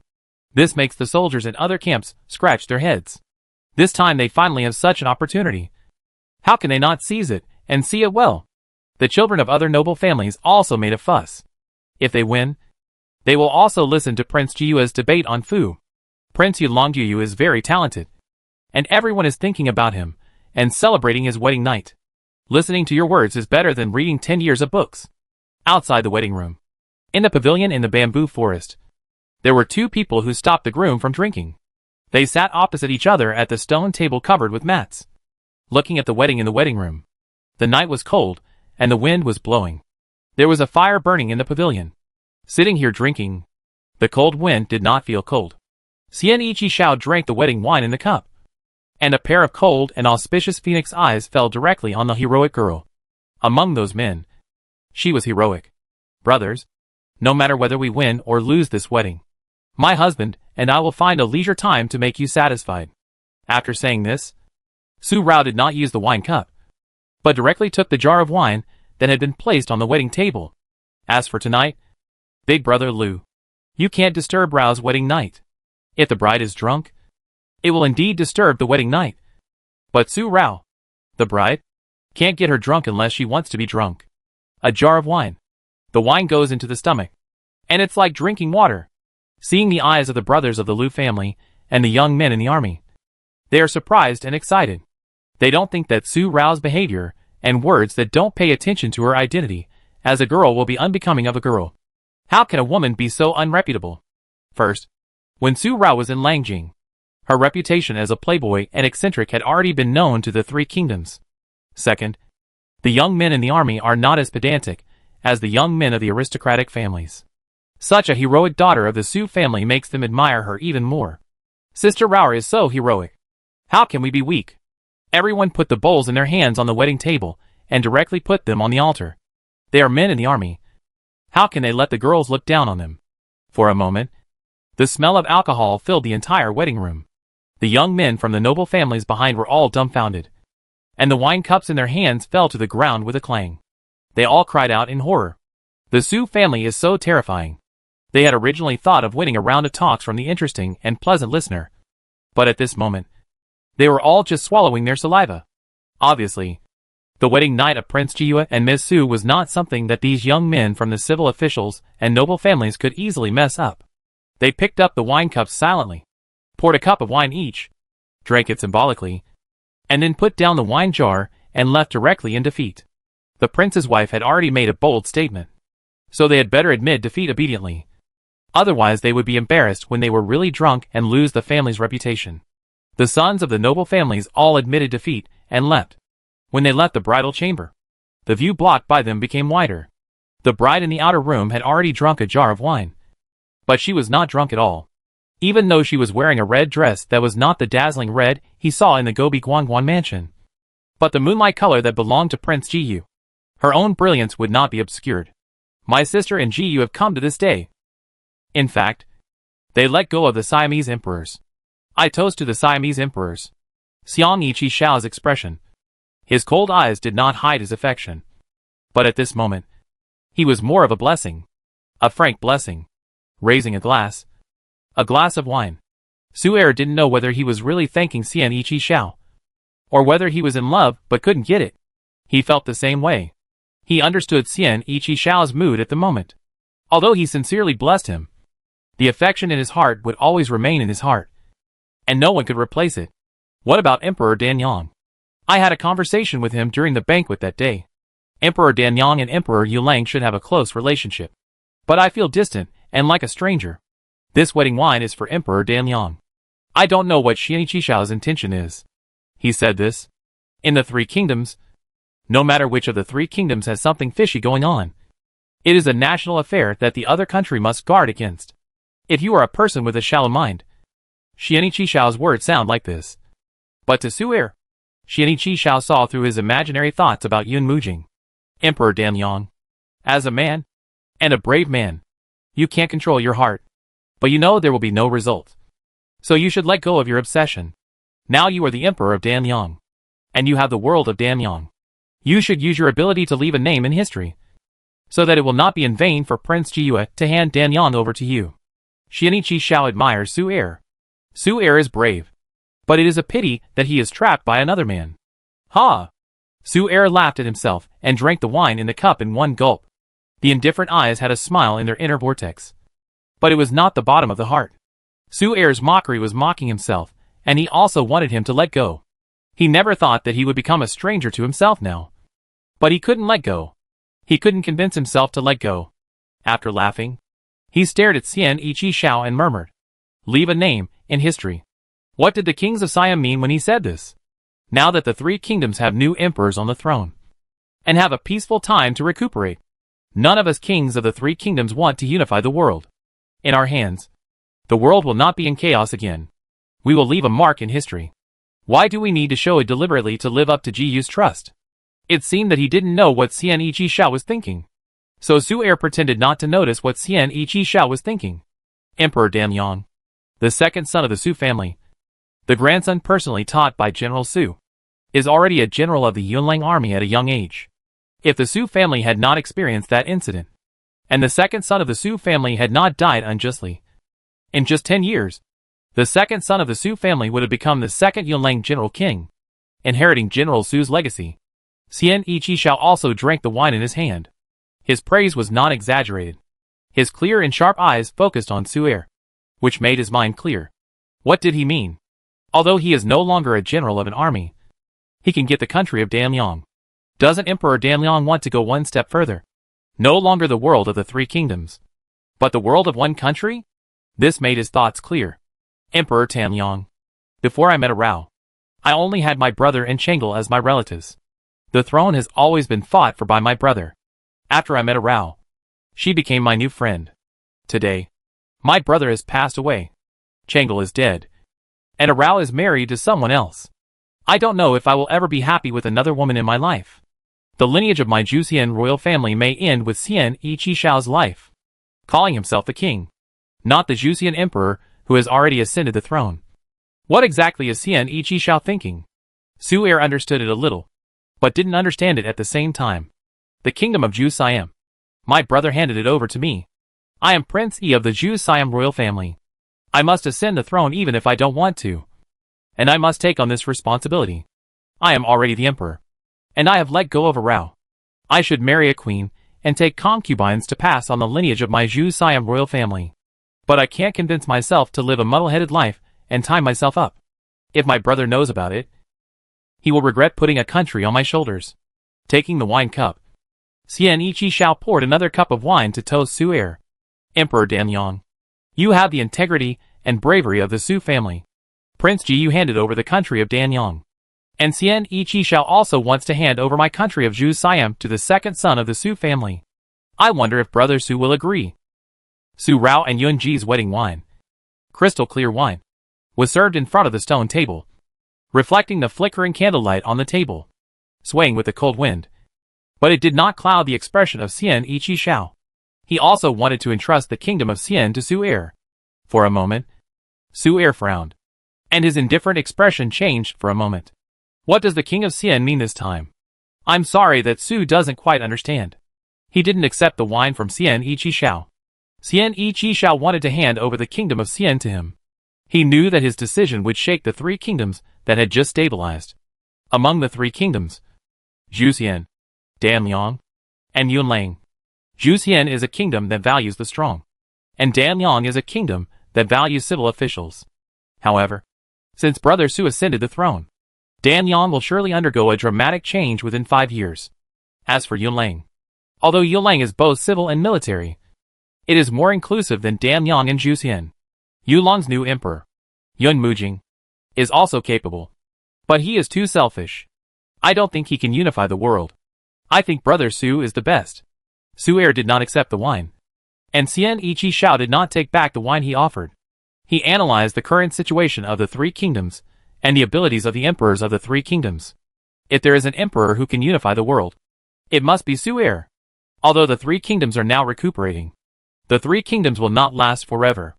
If you want the world to be truly peaceful, only the world can be unified for a long time. The Great Qin Empire, a unified country, lasted for more than 200 years before it was destroyed by the three major vassal states. The three major vassal states were divided and ruled separately. Each of them was a country with its own politics. However, in just 10 short years, chaos had broken out in each of the three kingdoms, and wars broke out as soon as the 10 years were over. If the three kingdoms had not been united into one country, how long could such a peaceful moment have lasted? Whether it was out of his own selfish desire not to continue living in a muddle, or for the sake of truly having one country and a peaceful and prosperous world, it was imperative to unite the three kingdoms into one. Brother Qishao thinks highly of me, but I am afraid that I will disappoint him. As a general, I will not give up. And as an emperor, I am not willing to be second to none. If you want to unify the world, The one I value is Yun Mujing, the emperor of Yunlang. Her selfishness is what I think an emperor should cherish. Although he did not accept Qianiqi Xiao's appreciation, Su-er still poured himself a glass of wine and clinked glasses with Qianiqi Xiao. Qianiqi Xiao called him a friend, and Su-er now also called him a friend. As soon as the 2 cups of wine were clinked together, Su-er's eyes were cast towards the archway of King Fengju, inside and outside King Fengju. Tonight, lanterns were hung high between the eaves and corridors. No matter how dark the night was, it could not cover the brightness of the night.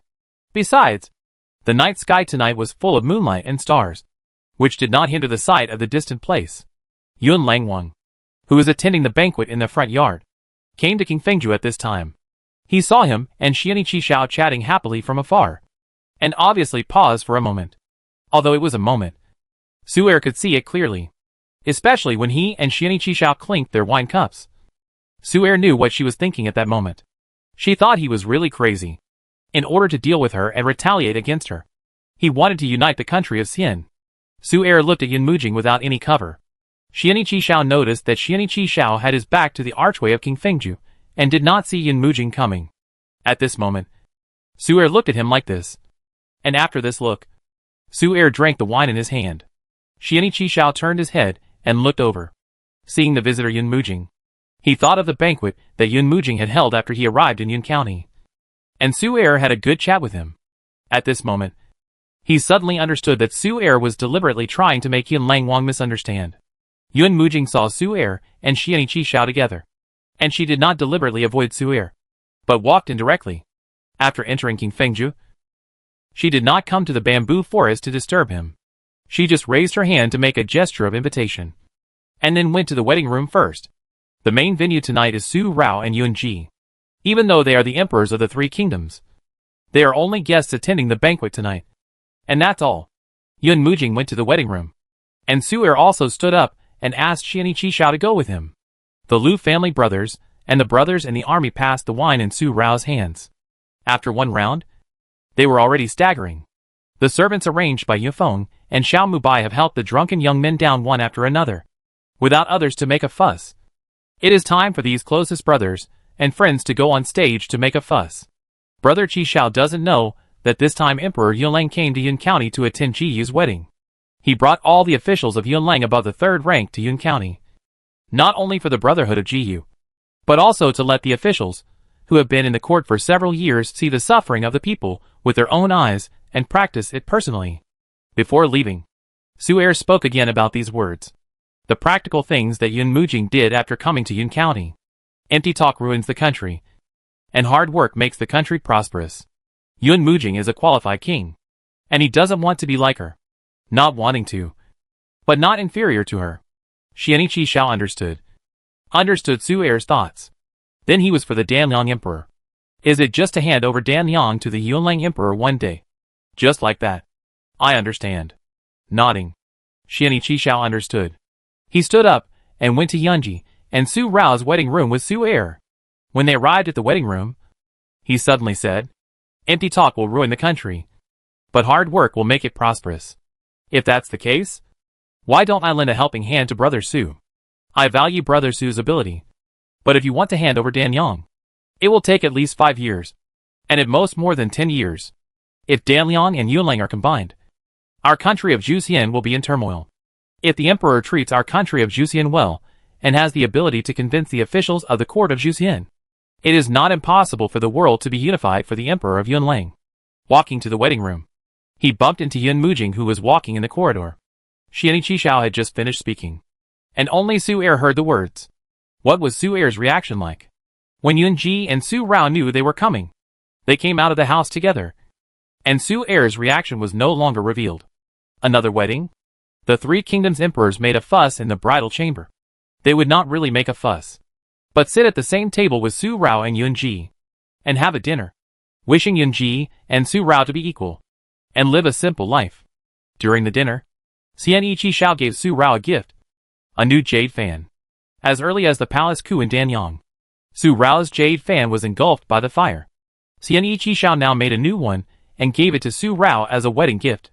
Although a simple life is a blessing, Su Rao is a daughter of a general, and she is as brave as a man. even if she is in the back house. She should not waste her heroic spirit.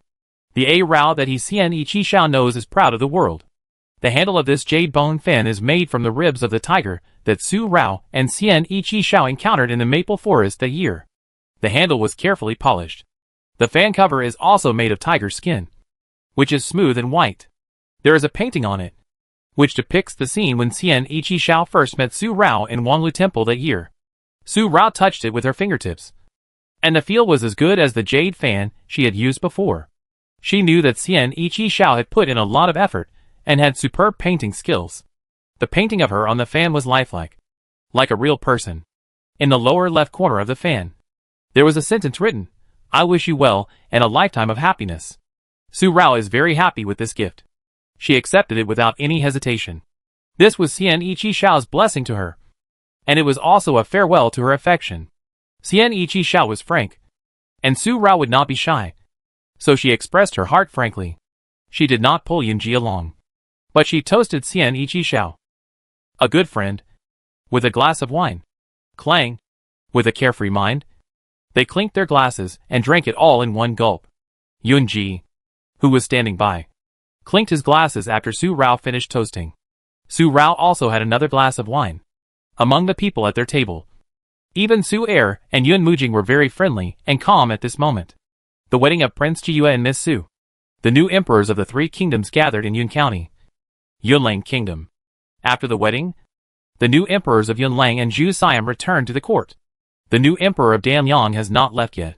This time he came to Yunlang to show his filial piety to the old prince and the old princess of Yun, who are his grandparents.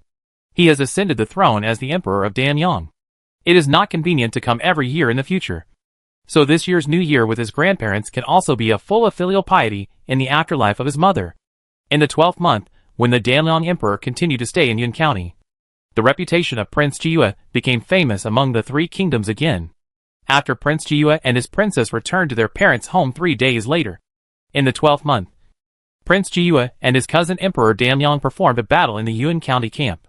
This was the promise made by the wife of Prince Jiyue on the wedding night. The soldiers in the army were divided into two groups. The black and white sides fought. Prince Jiyue was in charge on one side, and Emperor Danyang was in charge on the other side. And the two armies competed in the forest of the camp. In the 12th month, the enemy and us fought for countless rounds, and the strategies they used were exquisite and ingenious, and they defeated the enemy without fighting in the end, which made the soldiers more motivated. In this battle with his cousin, Prince Jiyue's intention was not just to interpret the small technique within the strategy of war, so that the soldiers could only see the literal meaning of war strategy. As long as the strategy was appropriate, they could win, and they could use any means to achieve their goals. Instead, he taught the soldiers the real Tao of using troops and fighting. Military strategies are all means, but there is no good or bad means. It all depends on people's hearts. If people's hearts are good, any strategy is a gentleman's strategy. If people's hearts are evil, no matter how sophisticated the strategy is, it is nothing more than a villain's strategy. A villain's strategy may achieve victory temporarily, but it cannot lead to victory again and again. The real meaning of the war strategy written by Prince Jiyue is not for war, but to enlighten the mind. Whether it is the 36 strategies such as empty city, counter-espionage, and chain in the first volume of war strategy, or warfare is a tricky way in the second volume of war strategy, or the best war is to attack the enemy's plan. The next best is to attack the enemy's alliance. The next best is to attack the enemy's army. And the worst is to attack the city. The method of attacking the city is a last resort. And many other strategies and strategies. The intentions are far-reaching. These strategies for fighting, whether it is a war between two armies or a country's attack on a city, are all inferior strategies at the cost of the lives of innocent people and soldiers. Even if you win every battle, it is not the best means. The best strategy is to defeat the enemy without fighting. It is the real best strategy of war strategy, and the original intention of Prince Jiyue to write war strategy. This time, after the battle between Prince Jiyue and Emperor Danyang, the small flame spread from Yunjun, shocked the world, and shook the hearts of the generals of the three kingdoms. It took a long time to calm down. The war strategy written by Prince Jiyue is like him. It contains the spirit of opening and closing, swallowing the mountains and rivers, but also with a calm rhyme, neutralizing the killing spirit of the strategy. and it is subtle and distant. After the battle, it was almost the end of the year. Even if the soldiers from all over the country could not calm down their hearts, and wanted to come to Prince Jiue for advice, they had to endure it first. After the new year, they must visit in person.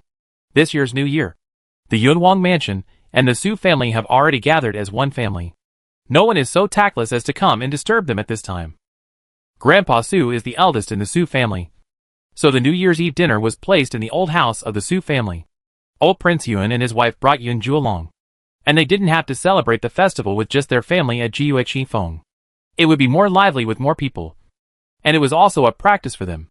After spending the new year with their grandson and granddaughter-in-law, they would return to Langjing. Yunju is the eldest of the royal grandchildren, with a special status. He was raised by the couple, so the old Prince Yun and his wife could not stay in Yun County for a long time, so as to avoid quarrels in the court. This year's New Year's Eve dinner was placed in the courtyard. The whole family could not sit in the hall, although only the Yun Palace and the Su family were gathered, and the Yun Palace was small. The Su family was now prosperous. The family of the eldest Master Su, the family of the third Master Su, and the family of the old General Su were 4 generations living together. The eldest sister-in-law was more than 8 months pregnant, and the third cousin Yun Luoling was diagnosed with a pregnancy pulse not long ago. Although the child has not yet been born, it is a real 4-generation family. And the 2 aunts of Su Rao, who married far away, also came. Since the Su family returned to Yun County, Su Rao's 2 aunts, who married far away, are really far away from the Su family when they were in Langjing. Although they are not very close to home now, they are much closer than when they were in Langjing, and they can often return to their natal family to visit General Su's old father. They came to the house during the new year last year. This year, Su Rao and Yunji got married, and Su Rao's 2 aunts were naturally there. After the wedding, it was close to the new year, so they did not go back, staying in Yun County to accompany their old father for a new year, and let General Su enjoy the blessing of having children and grandchildren around him, and the joy of family. There are also grandchildren brought by the 2 daughters, General Su's great-grandson and great-granddaughter, who are chubby, cute, and amusing their great-grandfather. The whole family laughed and talked non-stop. Fireworks and firecrackers exploded, and the endless joy on everyone's face was brilliant. Ying and Xiaoji, who have returned, asked Su Rao to grant them a marriage, and the relationship between Huan Yang and Mu Lian also needs the decision of old Prince Yun. Rongka's bodyguard Rong Lian disguised himself as Mu Lian, a secret guard, and accompanied Huan Yang for more than 10 years. The 2 of them had a mutual understanding, but had not married. This time they returned safely, and the old Prince Yun decided to marry Huan Yang to Mu Lian. Huan Yang was the personal maid of Princess Yun. In order to avenge Princess Yun, she managed Xia Yaju and contacted Xia Yala. She had lived in such a sneaky way for more than 10 years. Now she returned safely and lived again. In the future, she and Mu Lian would support each other, so that Princess Yun could rest in peace. On the eve of the new year, the 2 couples promised to spend the rest of their lives together. When spring comes, they will hold a happy wedding for them, which will be perfect. In the new year, just after the wedding of the 2 couples, there are children from aristocratic families coming to study. The prince's wife made a bold promise that the war strategy written by Prince Jiue before the new year would be performed again to inspire the 3 countries and regions. Now, do they have the opportunity to listen to the discussion of debate and Fu theory by Prince Jiue? They should not be partial to one over the other. The sons of the noble families came to the house, and Su Rao promised it personally. It was their wedding and a happy event, so they really couldn't be partial to one over the other. So Prince Jiue used 3 days to discuss debate and Fu theory to cheer up the scholars of the 3 countries, and also wanted to visit Yun County. However, the scholars of the 3 countries did not see Prince Jiue. Prince Jiue seemed to have expected that there would be more guests, so he took his beloved wife and left Yun County. The young couple was in love and disappeared. The scholars had to return home in defeat. Needless to say, the generals and commanders stationed in various places had not even left their respective city gates. If they wanted to leave the city, they had to report to the higher authorities and get approval from their superiors before they could leave the garrison and go to other cities. Once they got the approval, they no longer had to come to Yun County and would not see Prince Jiu. They took the recorded and copied war strategies one by one and continued to study them with eagerness. After the marriage of Prince Jiue and his wife, They were so sweet that they were inevitably disturbed by others. In fact, the couple who disappeared were now in the Songjun Pavilion outside Yun County. At the end of March, it was early summer. The coldness of winter had long been driven out by the comfort of spring flowers. Under the bright sunshine, the parting scene was embellished. Outside the Songjun Pavilion, 2 carriages and several horses were parked. In the Songjun Pavilion, Su Rao and Yun-ji bid farewell to their relatives who were leaving. Yun-ji's serious illness has been cured, and Mr. Zhu should go back to his family. Su Si, who came back, also went with him. He took the acupuncture technique written by Su Rao and continued to pursue his wife. The next time he went home, he would definitely bring his 4 sister-in-law back to Su Rao. Mr. Zhu left, although Su Si accompanied him, and Su Er also returned to Danyang. Yun-ji still asked Xiao Mubai to bring several Yun Wei to escort him all the way. When Su Er returned to Danyang, he spent the new year with his grandfather, parents, uncles and aunts, and was also filial. In the future, he will really be like what he said to the outside world. As an emperor, he can no longer return home all the time and cannot be filial to his grandfather and parents. But fortunately, there is still a 5th brother at home, and parents can also have children to enjoy their children.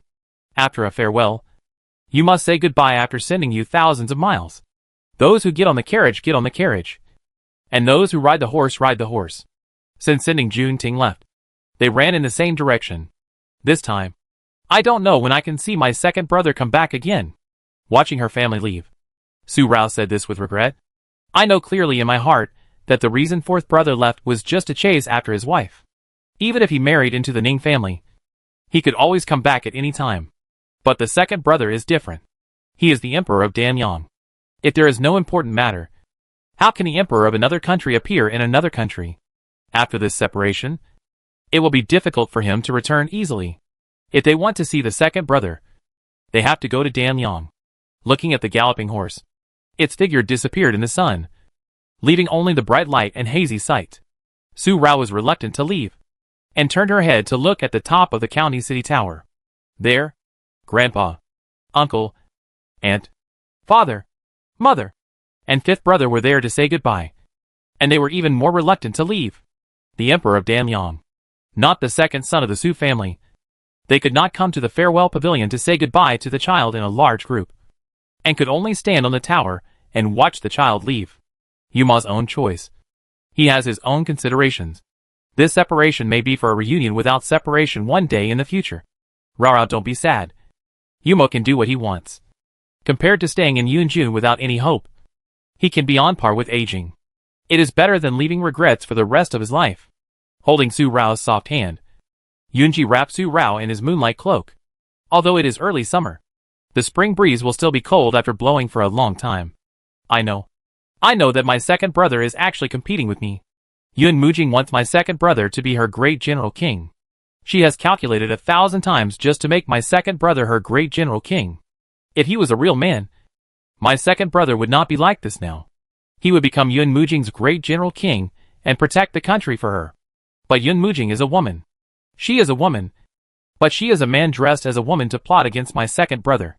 She is putting my 2nd brother's deep affection at her feet and trampling on him. It is difficult for anyone to tolerate and forgive easily, let alone be willing to be her sharp blade. Su Rao said this sullenly while hugging Yunji's waist. After Su Er came to Yun County and met Yun Mujing. And then Su Er's reaction after Xian Yi Xiao came.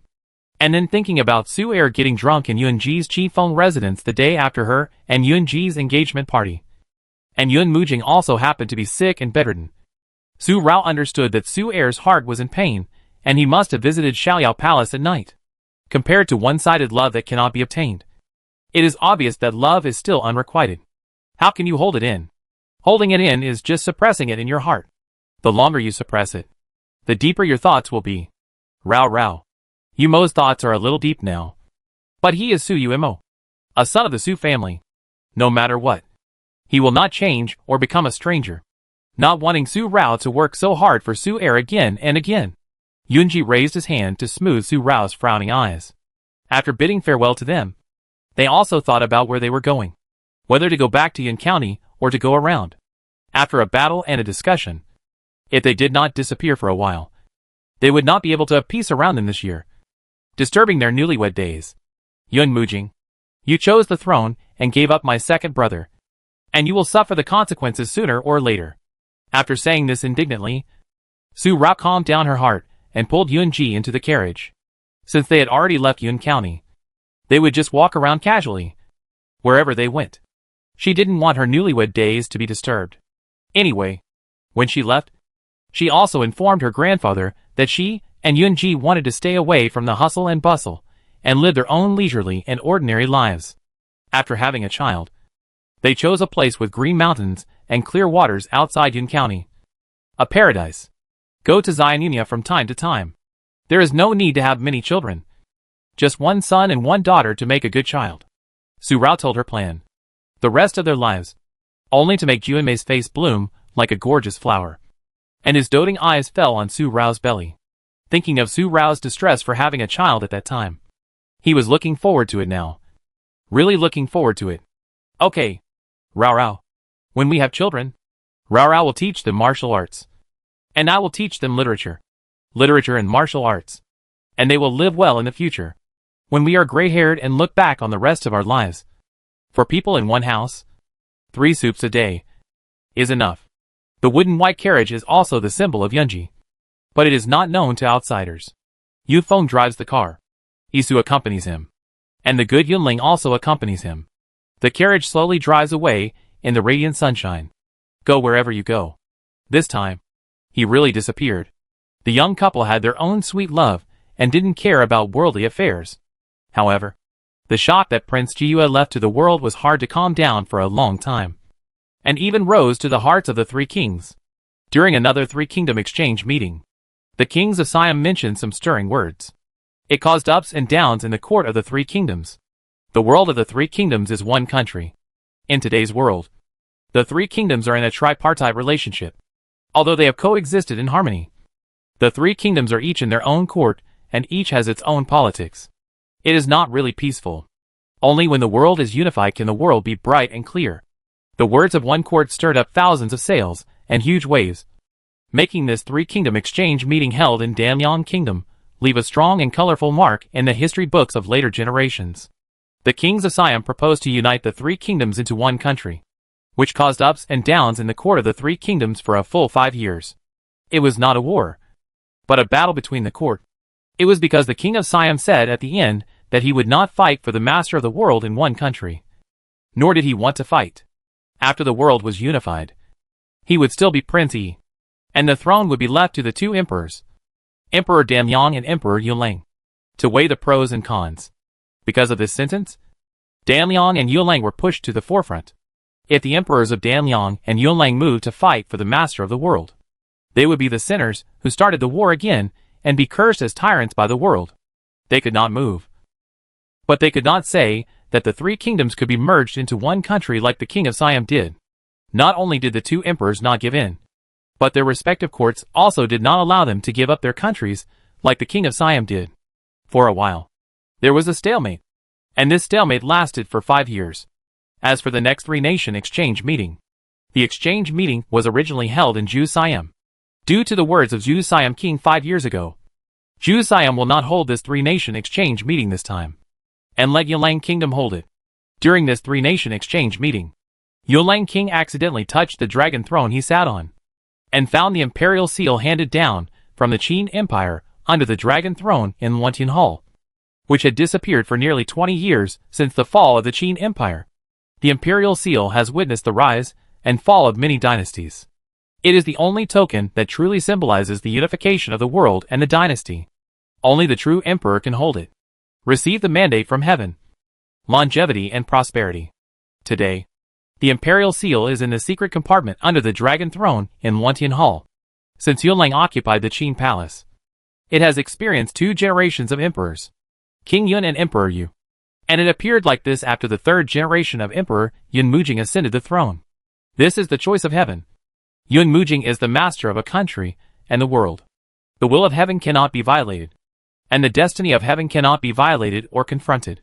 Yun Mujing got the imperial seal, and he was worried about the suffering of the people. He was worried about the world before he was happy. He who worries about the people will also be worried by the people. Yun Mujing is the master of the world and has the support of the people. Once this happened, Danyang had to compromise even if he didn't want to.